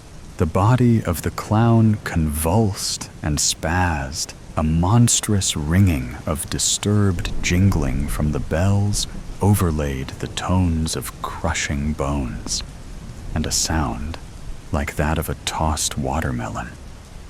I was motionless and numb in indescribable horror as the vehicle rolled softly away, and I looked at the smeared remains of what used to be a human face. Blood gushed spastically out of a gaping maw that was once the mouth of Mr. Jingles, and more of it oozed out of his ears and coagulated in the ruffled tangles of his dyed pink hair.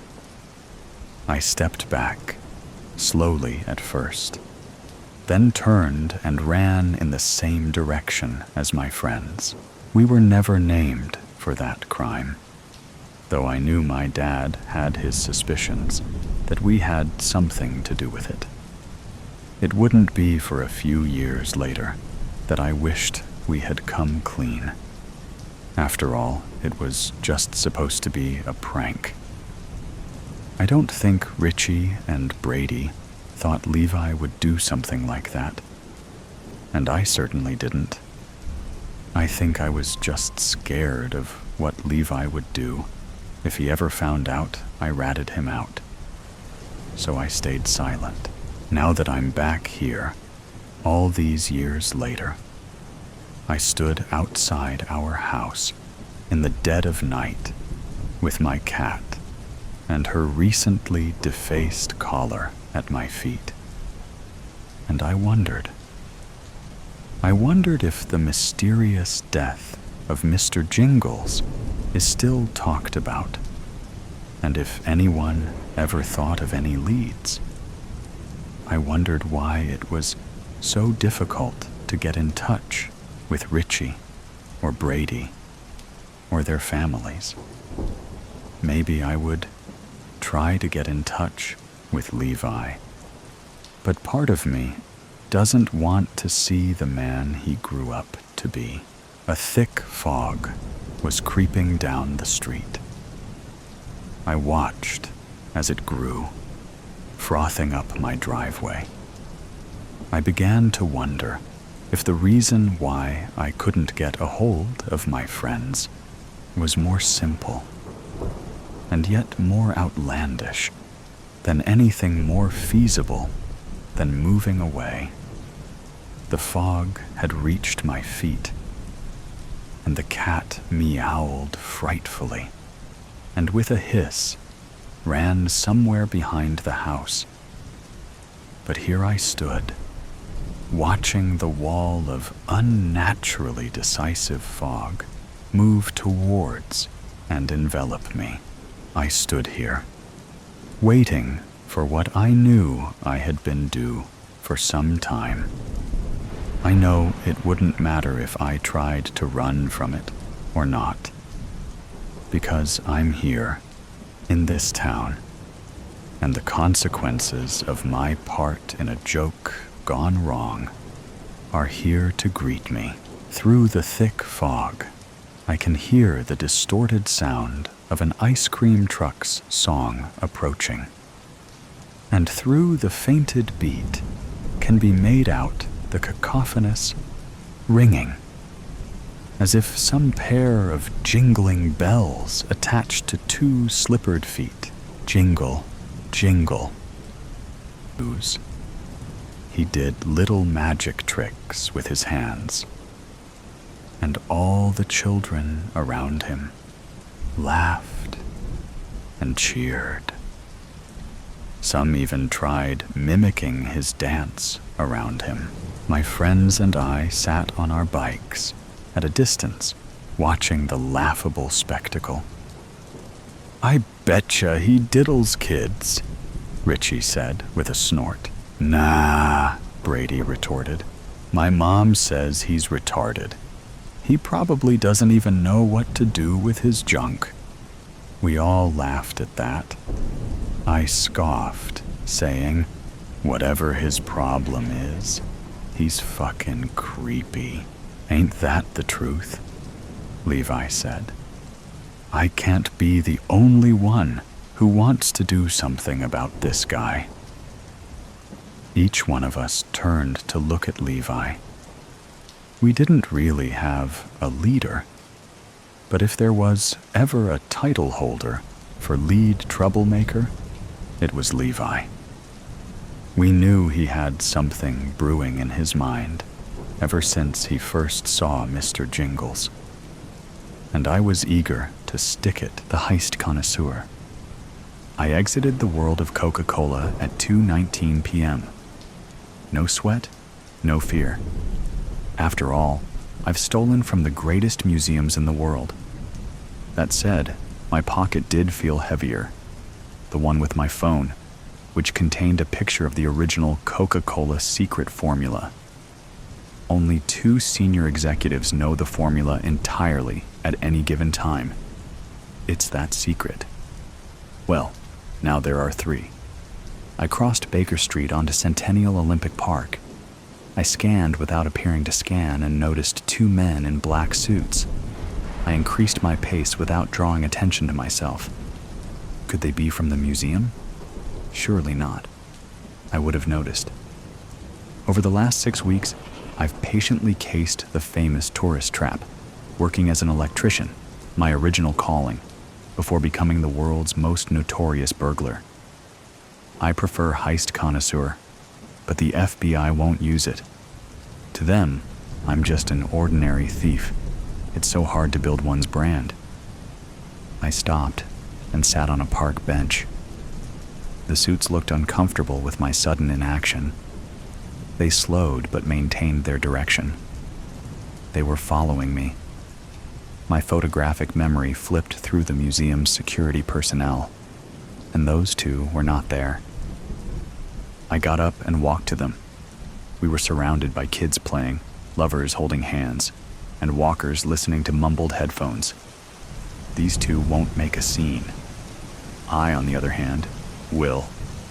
It was easier to disappear in chaos. I love pizza on mountain roads if it's December, I said, looking in the opposite direction of the startled pair. What? One of the suits said. Come on. You must give the counter response or I'm out of here. They both squirmed. I couldn't have shocked them more had I stripped down to my tighty-whities and danced. We don't know what you're talking about. They attempted to move past me, but I intercepted them. All right, enough games. Why are you following me? They looked around as if trying to find the hidden candid camera. Face recognition. We've been sent to verify. Me? Which notorious criminal do I look like? Don Bard. The heist connoisseur. They tensed up. I tipped my hand. Only the FBI and I know that moniker, even if they pretend they don't. The suits drew their guns. I had already seen 2 police officers standing near a hot dog cart, only a stone's throw from us. I shouted "gun" and pointed at the 2 suits. The police officers reacted quickly. "Put the weapons down!" they shouted with their guns aimed at the men in black. The neckties dropped their guns and raised their hands. In the confusion, I disappeared among several walkers running from the chaos. I never looked back, but I overheard the 2 suits yelling, "We're FBI." I must be slipping. I know better than to allow a Big Brother camera to get a full view of my face. Perhaps I'm getting too old for this. It may be time to retire. They say you should retire at the pinnacle of your career. Is there any higher pinnacle than the Coke formula? The suits and cops should have made peace by now. I doubled back and sat on a bench, never leaving the park. The best place to hide is where you begin. No one ever thinks to look where they lost you. Now that I could sit peacefully, it was time to get the nerd working to sell this picture. "I've got the pic," the nerd texted back. "On it." How much is this adventure worth? Coke's retained earnings are a little shy of $75 billion. Imagine $75 billion. Now imagine $100 million. Both are impossible for the average Joe to wrap his brain around. But I've done the math. 100 million is only 0.133% of Coke's available cash. Not even 1%. My phone vibrated. Coke says they won't pay. Not surprised. Move on to other buyers. It's a dangerous game Coke is playing. Someone might buy it. If no one does, I'll fling the formula over the web. Nomads in the Arabian Peninsula will make Coke in their tents. 10 minutes later, Musk backed out. Pepsi still on the fence. I once considered stealing the Mona Lisa. Its estimated value is $1 billion. Coke could buy 75 Mona Lisas, but it won't toss me a measly 100 million. Pepsi got cold feet, afraid of repercussions. Plan C? Yes. That took me aback. I have enough plans to go through the alphabet twice, but I believed Pepsi would buy it, if for no other reason than to gift it back to Coke as a goodwill gesture. Imagine the free advertising. And on top of that, Pepsi would be seen as the biggest-hearted corporation of all time. Apple wants it, says they're going to make it better, the nerd texted. I have my standards, no changing what has worked. Number go to plan D. What's wrong with that fruity company? And what's up with the bite out of the apple? Is it Eve's apple, the one that caused the fall of man? Now that I think about it, that is a good logo for them. I put down the phone and took in the beauty. Trees rustling, squirrels nibbling, birds singing. Of course, cars honking, people shouting, runners thudding, and sirens blaring accompanied the otherwise tranquil symphony. Buzz. TikTok made an offer. I may be a thief, but I'm a patriotic thief. No exclamation mark. I was beginning to believe I'd have to follow through on my threat to release the formula on the web. Then my eyes read the text I was hoping to see. Coke called back, says they will pay. I remained unaffected on the outside, but fireworks went off inside. I was about to score my largest heist. Who knew a soft drink formula would bring in more than crown jewels, famous diamonds, and priceless works of art combined? Well, me, but I hate to toot my own horn. Send the picture. No copy. They will know. The nerd texted. My hand was shaking a bit. I pushed send. Oops. It's been over 6 months since my oops. Since then, the 3 who knew the formula have grown to over 8 billion. Coke attempted a campaign to impugn the release as a hoax. However, it failed after people started to taste the formula's results. I left Atlanta for a mountainous area where there are no Big Brother cameras. My piddly few million will have to suffice for my retired years. How could I continue heisting after such a bumbling mistake? I have to face it. I'm no longer fit to be the heist connoisseur. You have no idea what you are getting into. I am no saint, but no one really is. Some people are less evil. Some people are more evil. I have done things I am not proud of, and will have to live with the consequences once they come. I do, however, refuse to feel guilt for what I have done. There are reasons behind my actions, and no one will convince me they are not for the greater good. I am writing here in my diary to be able to get it off my chest, as I cannot speak to anyone about it. I wish I could scream it from the top of my lungs, but I can't. If the secret comes out, it probably will be huge. The local media are already talking about it, and when they catch whoever did it, it will be loud. In my mind, I am a hero, but in people's eyes, I will not be. If anyone is reading this, probably after I have been caught, know this. I refuse to feel bad about it. I meant what I did every time. My heart is pounding with excitement, but I close my notebook and rest my head on the wall behind me. I've been doing my assignments for over a year already. but even thinking about them makes my heart race. It gives me rush, flushes my cheeks, and keeps me motivated to keep going. I love everything about it. I look at the time on my watch and get off the bed. Time for my double shift at the bar. I put on one of my tightest blouses with low cleavage, comfortable jeans, and tie my hair in half up, half down style. Touch of lipstick, mascara, shoes, and I am ready to go. As I walk out of the house, I feel the cold breeze tickle my skin and I shiver. I hate cold. As fast as I can, I lock the door and rush to the car. When I arrive at the bar, there are quite a few customers in already, even though it is only 5 p.m. I drop my bag off at my locker and wash my hands before I walk out to the main room.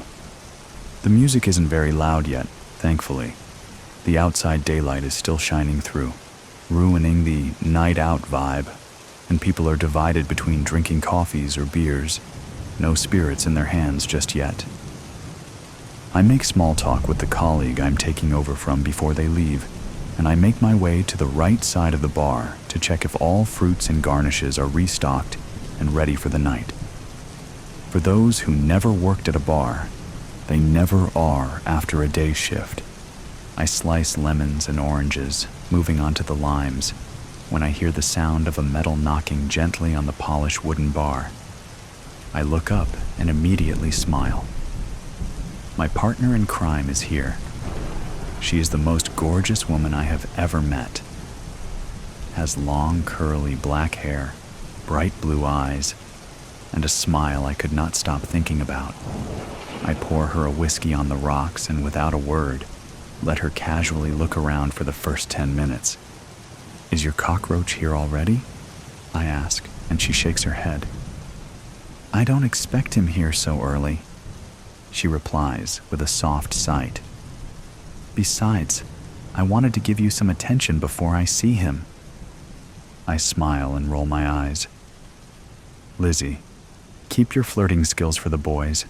I know what a sneaky little snake you are." She laughs at my joke, but doesn't reply. "How did you meet this one?"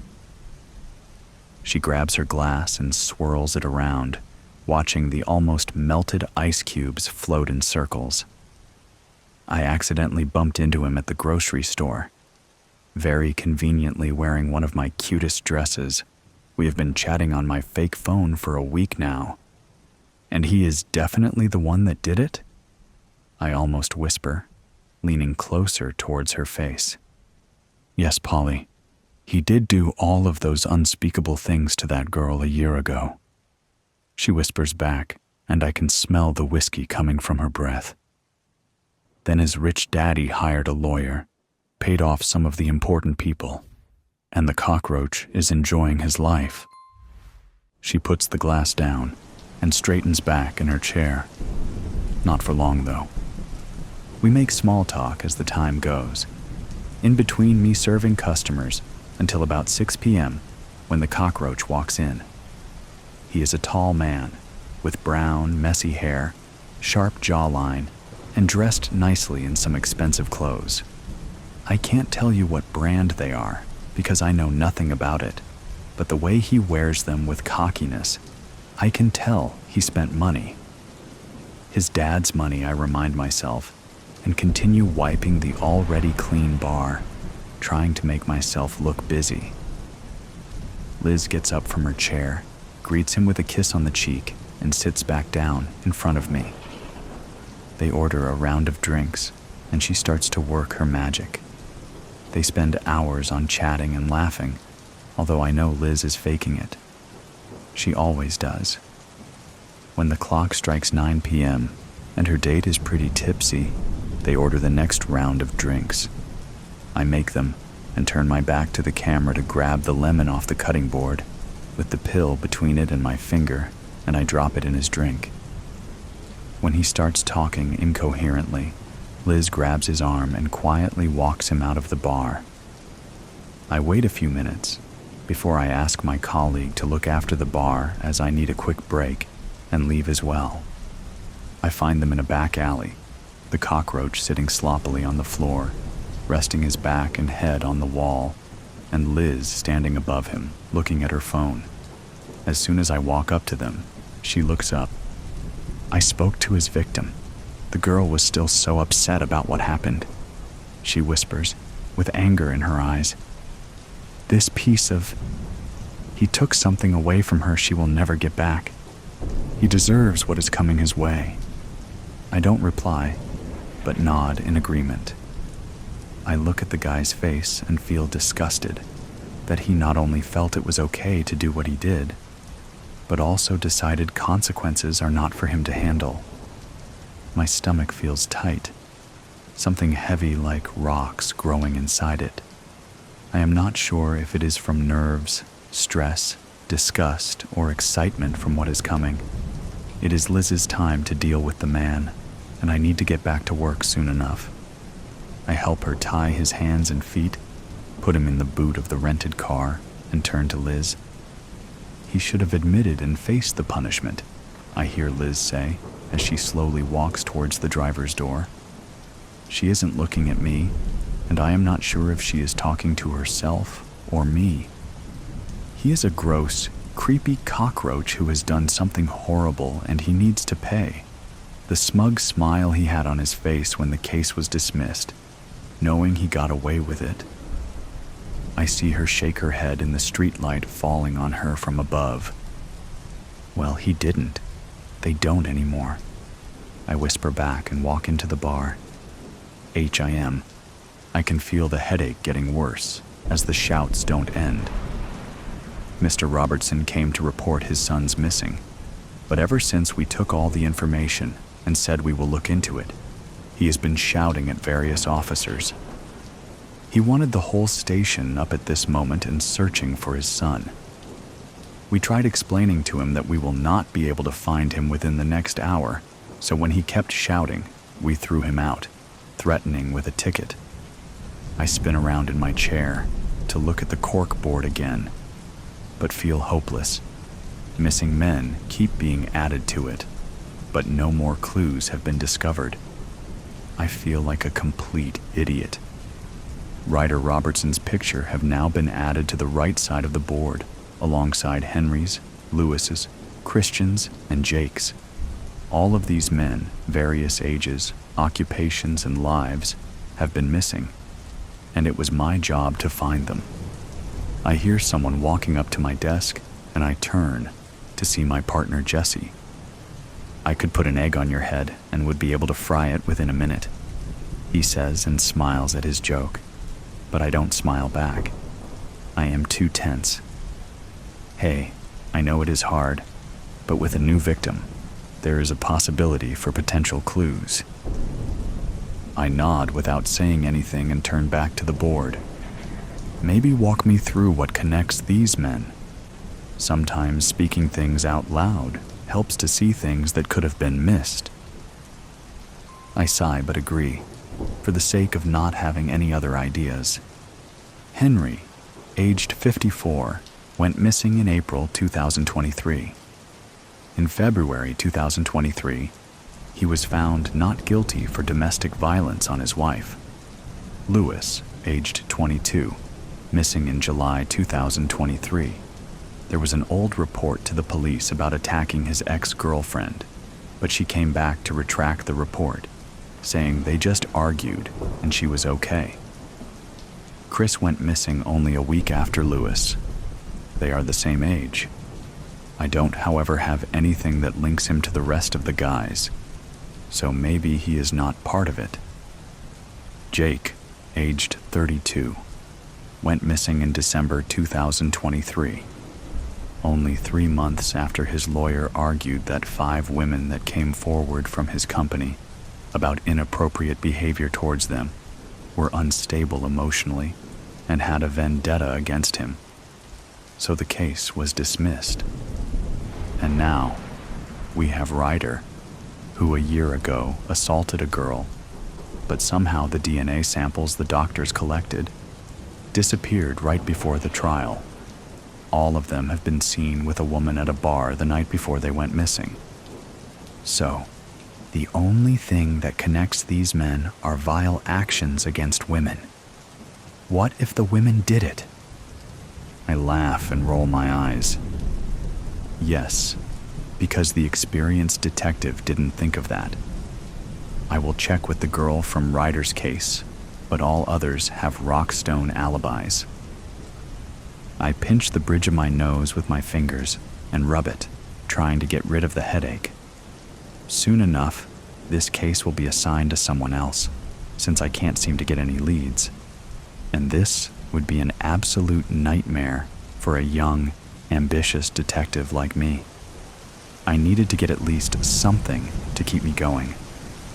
"I think you need a drink," Jesse says, and I look at him from under my eyebrows. "When we're done tonight, we are going out. And," he says quickly, raising his finger to stop me from interrupting. I will not take no for an answer. So here I am now, at the bar, sipping my beer and listening to Jesse vent about the argument with his girlfriend. I politely nod, but only listen to every third word because the focus is escaping me too quickly. I love him like a brother, but help me God with how much he talks. I look around the bar, trying to look casual, but the moment my eyes land on her, there is nothing casual about me. She walks in with her long strawberry blonde hair, gorgeous black dress, and boots heeled so high, I am surprised she isn't falling every second step. But she has this confident aura about her. She has her head held high like she owns this bar, and I am mesmerized. Jesse notices that because he stops talking and nudges me with his elbow. "Go, speak to her," he says with a smirk. "Undust your flirting techniques, wipe the cobwebs, and go." And so I do. I get up, still holding my drink, and sit down next to her at the bar. "Do you mind if I sit next to you?" I ask, and she turns, looking at me with big brown eyes. She smiles. "Of course not." She answers softly. "My name is Polly." "Alex," I say, and shake her hand. "Let me buy you a drink, Polly, if that's okay. Easy money." Debbie said that it was lucky for us that the weather would make for fewer people on the roads, less chance we'd be seen. 25 freaking degrees. I do not like the cold. This will be the first time I've ever done anything with Randy. This thing was his idea, I think, but it was Debbie that brought me into it. There's $6,000 to be had, and it sounds like no problem having it, if you don't mind robbing some old lady, which I don't. This weather is awful, though. They're always predicting snow, but we don't usually get any. When we do get it, it's pretty, covering up the trash on the ground, making the town look better than it really is. So, Debbie told me about this, and then has Randy tell me the details. We're planning on tricking this old lady, but they don't really have a handle on how to do it. We're going to tell her they're from the city, tell her they need to look inside her house. Randy looks like a teenager, and Debbie's a girl. They need me to be the man from the city. I told them I had a blue shirt with badges on it. It had belonged to my brother Danny, who's doing time in the state penitentiary, back when he worked for the city. I've got his van, too, and it's plain white like a service vehicle. Debbie was Danny's girlfriend before he got locked up. Now she's Randy's. She ought to be my girlfriend because I'm a lot more like Danny than Randy will ever be. But I get it. Randy is smart, and Debbie wanted somebody who was not like Danny. So, we got this plan. It's Randy's plan, but we're all in on it. I have a gun. It's a gun Uncle Terrell gave me when I was a kid. It's a .22, but it works. Randy said not to bring it, but I really want to have it with me. You can never tell what might go wrong. What if this old lady has a gun? Did he ever think about that? So, I I got the shirt and my van. We got what we need. This morning, we went back over what to do. We go to the old lady's house at a little after 12. Traffic in town is busy, but this place is outside of town. It's on a street that zigzags off from the highway toward Atlanta. I drive up in front of the house, parking so that she can see the white van if she looks out the window. I get out and go up to the door with Debbie behind me. Debbie is going to be wearing a big coat, and I'm going to say she's my trainee. First, though, I have to tell the old lady that there's been a problem with her electric bill and that she's being charged too much. The city is sending me to fix it. I'm gonna tell her. She opens the door, because who wouldn't want somebody to fix it so that a bill is lower? And that's when I tell her who Debbie is supposed to be. I'm asking the old lady where the kitchen is, because this problem is probably at the outlet the refrigerator is plugged into. When she starts to take me there, Debbie asks if she can use the bathroom. While I'm in the kitchen, Debbie goes to the old lady's bedroom. Randy says the money is in the bottom drawer of her Chester drawers. I keep the old lady busy till Debbie comes to the kitchen. Then I make like I fixed the problem, and we leave. Easy peasy, lemon squeezy. The old lady won't know she's been robbed. The next time she looks for the money and it's gone, she won't think that it might have been the city electric guy. She's old. If she does remember us, she sure as hell won't remember what we looked like.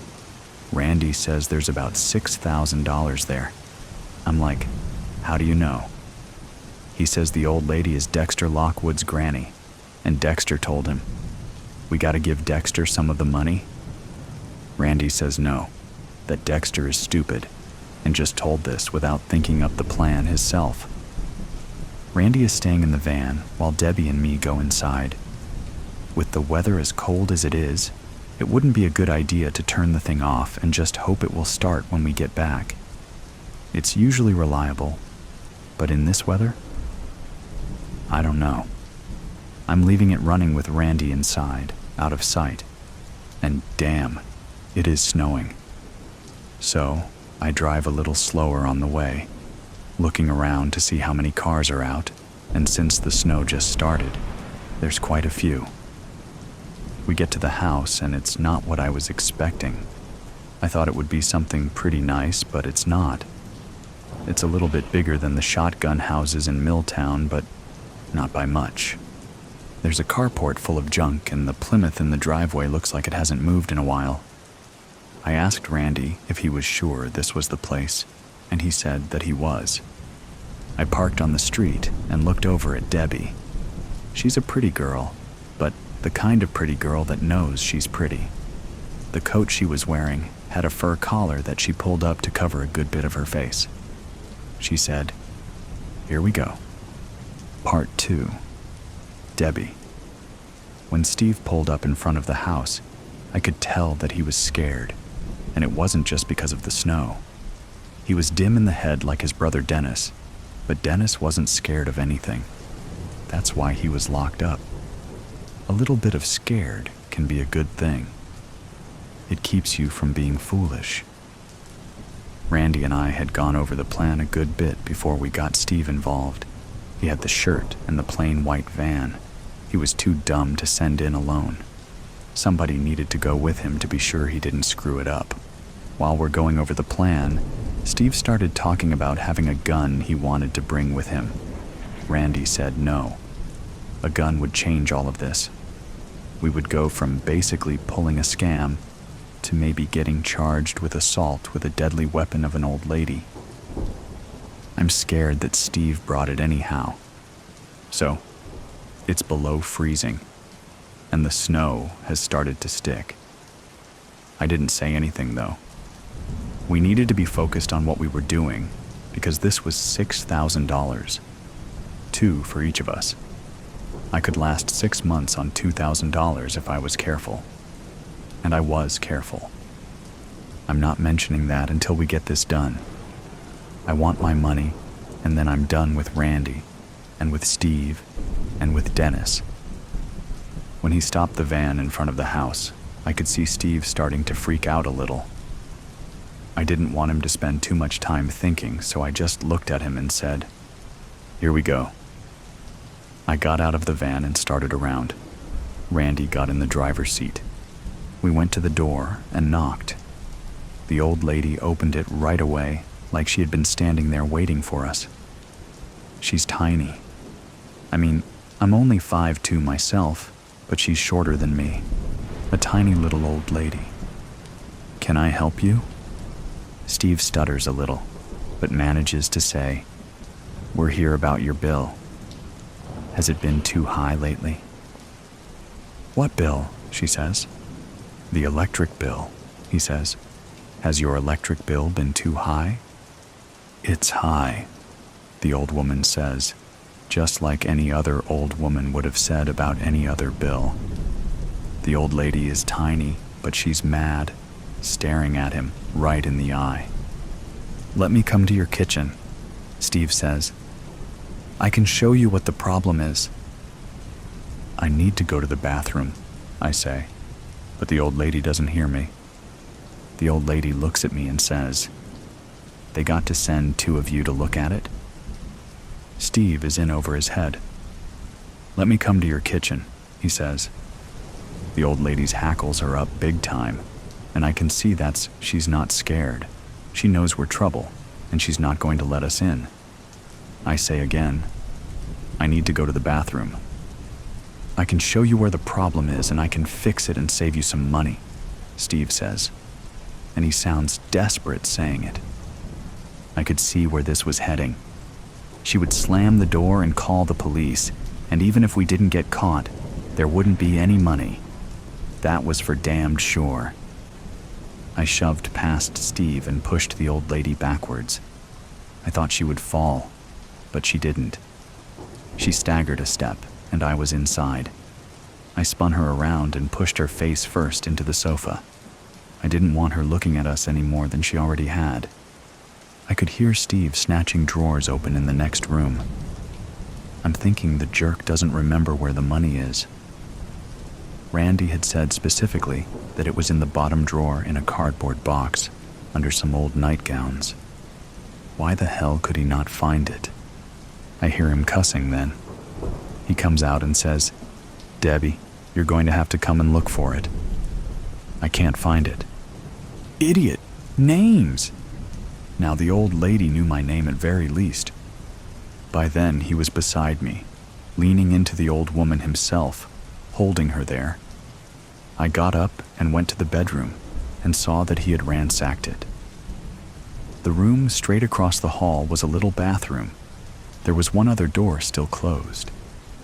I went to it. I opened the door, expecting to find a different bedroom, the right bedroom, but instead, it's piled high with boxes and crap. Her junk room. "Damn it," I said. I went back to the front room where Steve continued to hold the old lady down. I leaned down to her and said, "Where is your money?" "I don't have any money," she said. Steve started to let her up, and it made me so mad that I slapped his head. He leaned back into her. "You do. We know about it. It's supposed to be in the bottom drawer of your Chester drawers in a box. Now where is it?" She said, "My Christmas money?" "Yeah," I said, wondering if she thought we wouldn't take it if she called it that. "It's gone. I spent it." Now I was mad. How did Randy get such bad information? What the hell were we going to do now? Finally, I said, "You must have started saving up again for next Christmas. Where's that at?" "In my sewing room," she said. I didn't say anything to that. "The sewing room," she said. "I heard you opening doors. I know you went in there." "The room with the boxes?" "Yeah, I keep it in one of the boxes in there." "Which one?" She started describing where it was, but I thought there was no way I was going to go in there and find it even with her description. There was crap everywhere in that room. "Bring her down here, Jeff," I said, heading down the hall and expecting Steve to understand that I was referring to him. Again, it took 2 beats for him to catch on. He held the old woman by the back of her neck, pushing her in front of him. I pulled my coat up high enough that she couldn't get a good look at my face. When she got inside the room, she went to a stack of boxes and moved them around, finally pulling out one that looked, to me at least, like every other box in the room. She fumbled and opened it as we stood behind her. Part 3. Randy. There was supposed to be $6,000 in the box. If anything, I thought there might be more. I told Debbie about it, hoping she could talk Steve into doing the actual theft.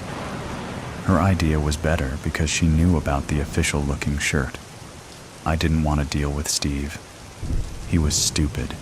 This needed to be simple, not simple-minded. Debbie planned it well. None of us knew how the weather would be that day. The temperature had been around freezing for a few days. Then it dropped into the 20s, and then it started to snow. I thought about calling it off, but I didn't want to lose Steve. We could do this. Debbie had Steve practice everything he was going to say and do. She walked him through it over and over, until we were all bored to death by it. The main thing was to say he was from the city, and that there was a problem with the electricity, and he could fix it and save her money. Once they were inside, the whole thing would take 2 or 3 minutes. I thought the shirt would be enough to make Steve look like a utility worker. It wasn't. He looked like a doofus wearing a work shirt. It was too late for me to say anything to him or Debbie. We were committed to the plan by then. I looked at him and wanted to ask if he had brought his little gun with him, but I didn't.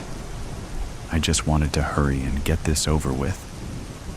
When we got there, Steve is like a raccoon caught in a car's headlights, and I think, damn, we are done for. I thought about pulling the plug, but I didn't. I should have, but I didn't. Debbie came through, getting him out of the van and headed toward the house. I watched them till they got to the door, and I realized how much snow had fallen. Maybe 5 minutes passed before I heard the gunshot. That son of a bitch had brought a gun after I told him not to. He fired again, and I thought, dumb bastard has killed her. I was already out of the van, which I had left running and with the door open, and was running toward the house. I can hear Debbie crying, and I know it's because she just watched that fool kill the old woman. The door pops open and Debbie comes staggering out, doubled over. I grab her shoulders and raise her up. There is a widening red patch at her stomach that I don't want to look at too closely. I put my arm under her and help her to the van. I can't very well drive her to the hospital and explain that our partner accidentally shot her while we were robbing an old lady. And I can't walk away from that situation either, I realize. I opened the side door and laid her down. This is messed up, I said. She didn't say anything back. I ran back to the little house, knowing that neighbors might have heard the gunshots and called the police. I needed to get Steve and the money and get the hell away and figure out what we needed to do about Debbie. I didn't want to see the dead old lady. I didn't. As soon as I got inside, I yelled, "Steve!" There was no answer. I went down the little hall and looked in the bedroom, but no one was there. I started into the junk room, but I fell, slipping in blood on the floor. My feet slid from under me, and I went down hard, banging my head on the floor. Someone spoke my name. I turned my head and saw Steve lying on the floor beside me. Blood throbbed slowly from his neck. He was not dead, but he would be soon. I heard my name again and looked up to see the old woman standing above me, her face filled with anger and sadness. "Randy," she said. Then I saw that she was holding the old Colt pistol that had belonged to my grandfather. I didn't realize she still had it. I should have, but I didn't. "Hey, Grandma," I said, petrified. "You would never have noticed it if you weren't looking for it." That was precisely the point. The instructions given in my embroidery group had been clear enough. After nightfall, take a stroll on the second lane past the bakery, look for the unlit lamppost, and turn down that dark alley, they said in hushed voices as the pianist began playing in sudden loud fervor, by coincidence. Then you will see a mossy stone staircase, which you will descend, and at the end of it, there is a dim hallway. She lives through the set of green doors on the left. The doors are tall and French like my husband's mistress, but peeling and weathered. I can tell they were once painted a lovely shade of emerald green. Half of that green paint lies in small piles of flakes on the cobblestone.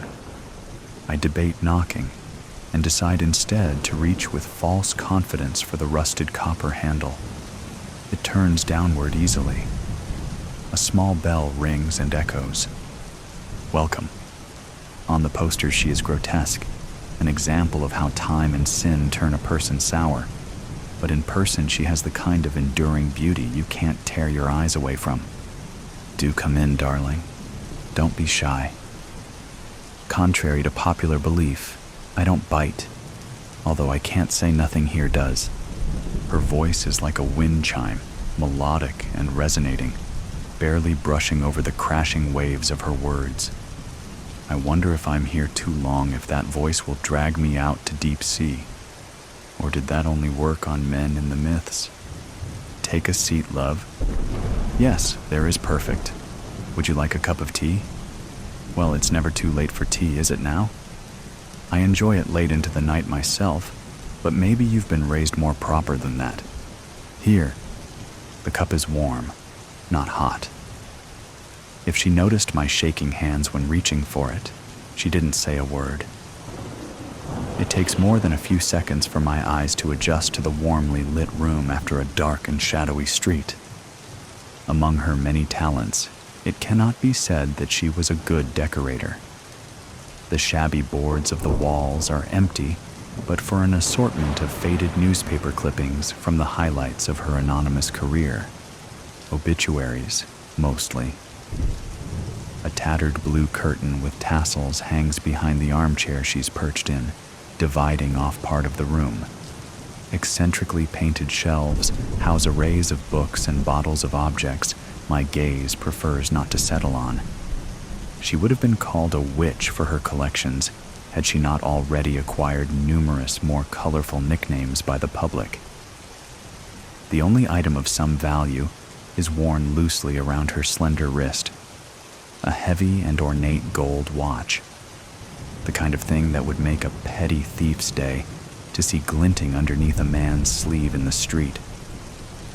She catches me admiring it and smiles thinly, holding up her arm up to eye level. Isn't it a beauty? It was my first husband's, this watch. On the 10th anniversary of his death, I'm going to smash it to bits and melt the gold into a necklace for myself. I deserve a little gift from him, I think. Her laugh unnerves me, but I find myself too curious to be afraid. I politely say my condolences for her husband's death. Oh, darling, don't be sorry that that man is dead. The one good thing he did was to be the inspiration for the charity work I do. I haven't always done this. I used to be an actress, you know, a leading lady of the stage. Men would come from all over the city to see my shows, for I was beautiful then. Sometimes after the shows, they would approach me, usually blind drunk, complimenting my dress or what was underneath it, asking for a kiss or a drink or a night. And sometimes they didn't ask. My husband became my husband not because he asked, but because he damaged me. And he was rich enough to get away with it, and clever enough to know that marriage was my only option. She smooths down the skirt of her maroon dress, then looks up at me with a solemn expression I can't fully read. It isn't hard to believe she was once a sought-after woman. Though sunken in age, her cheeks are smooth and her face looks as though it was hand-carved out of porcelain by God. Her hair is twisted into a dark crown atop her head, secured with metallic pins. Her eyes are like a cat's, but not a house cat. No, definitely not. Like those of a tiger that has been left to go hungry for far too long. I will her to continue talking and not look at me with those eyes again. We sip our tea in unison, upholding our masquerade as ladies. She takes in a breath. He said he loved me, and at the beginning I believed it. He may have loved me. He certainly desired me. I think mostly he loved seeing the desire and jealousy of other men when he told them I was his wife. But that got old fast. So did I, in his eyes. When it had been a year, and I still had not given him a child, I turned ugly to him, and he acted ugly accordingly. One night, he came home from the pub talking about how the other men's wives had filled their houses with children by now. He spoke of babies like cattle. Then he threatened that he ought to tell the whole town that I was secretly a whore and leave me. I should have kept quiet and obeyed and smothered him in his sleep, like a good wife. Instead, I promised him that as long as I was alive, I would never let a child be born cursed enough to have him as a father. I'm sure you know what happens next. Or otherwise, you wouldn't be here, my darling. She traces a scar on her chin that I hadn't noticed before, extending along her jaw to the start of the delicate bones of her neck. I imagine it snaking around the rest of her throat in a ring, strangling her pale skin, and my breath catches. It looks as if lightning struck her. She was struck, though not by something as rare as lightning. I instinctively touch my collarbone where I know without looking there is a ghastly bruise. My modest neckline covers it, but somehow it feels like she knows it's there. My mark of pain. I hope it goes away quickly so my husband does not think me unsightly. But then again, perhaps that will not be necessary. I nod at her meekly to show that I do know what happens next. I can't say whether he truly meant to kill me, but to hurt me, to wound me, to make my thoughts and words disappear in flames. He meant that with all his heart. The funny thing is, it was him who made my words true. Of course, he couldn't have known that I was with child. Even I did not know then. After, no one would ever get to know. I made a gravestone, although there was nothing to bury. And then, a month later, I buried my poor sick husband next to it, marked only with a slab that did not bear his name. Wealthy and beloved as his gold in his life, in death, he became only stone. The disease had taken him so quickly that there was no time for anyone to save him. Shame on chance to take him from this world so young. Got him like poison, essentially. The porcelain around her eyes cracks faintly in amusement. I have nothing to say in response, my mind stuck on the picture of a crude gravestone smaller than it should be. Now, love, how would you like your tragedy to occur? The widows in my town all chose differently. Most agree that the worst methods are only to be used for the worse husbands, but sometimes there is no rhyme or reason to it.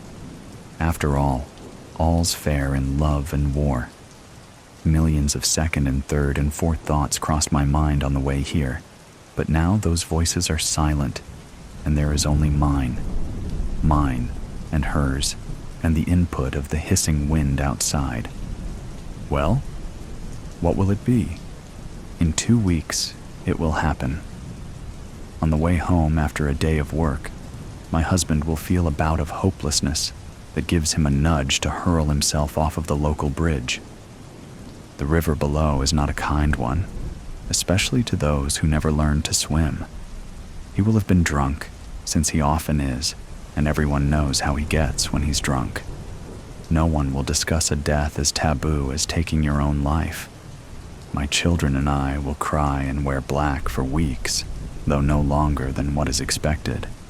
At the same time, the black of our bruises will fade. He won't be missed very much, really. Perhaps that French woman will miss him, but she would have met the man that I knew soon enough. I will decide to raise my children in the countryside alone, and we will be happy. I cannot say yet whether I will regret it. The final time I will see the woman's wild tiger's eyes, she will tell me that not once has she regretted anything in her life. She will say that it was a pleasure to do it, and fearfully I will believe her. Oh, it really is getting late, love. Your family must be at home expecting you. I reply that they are, and I thank her for her kindness, nervously reaching to shake her hand. How much blood has coated it? On the posters, they say she has killed 3 men, but I know these were simply the times she wanted it enough to make it gruesome. The posters also envision her as grotesque, which means that they have not ever seen her, or the mark on her jaw from her fall after being struck by lightning. The posters know nothing. The men know nothing. We women must stick together, yes? The image of my young daughter appears and consumes my mind. I would do everything in my power to ensure she never has to know the instructions to get here. There will be no scars for my girl to trace. I will make sure of that. I nod and drop the woman's unassuming porcelain hand. Beneath the sound of her wind chime voice is a softer noise I hadn't paid attention to before, almost like a breeze rustling through dying trees, overlaid with the humming of the earth. It is separate from the wind and the rushing of my blood.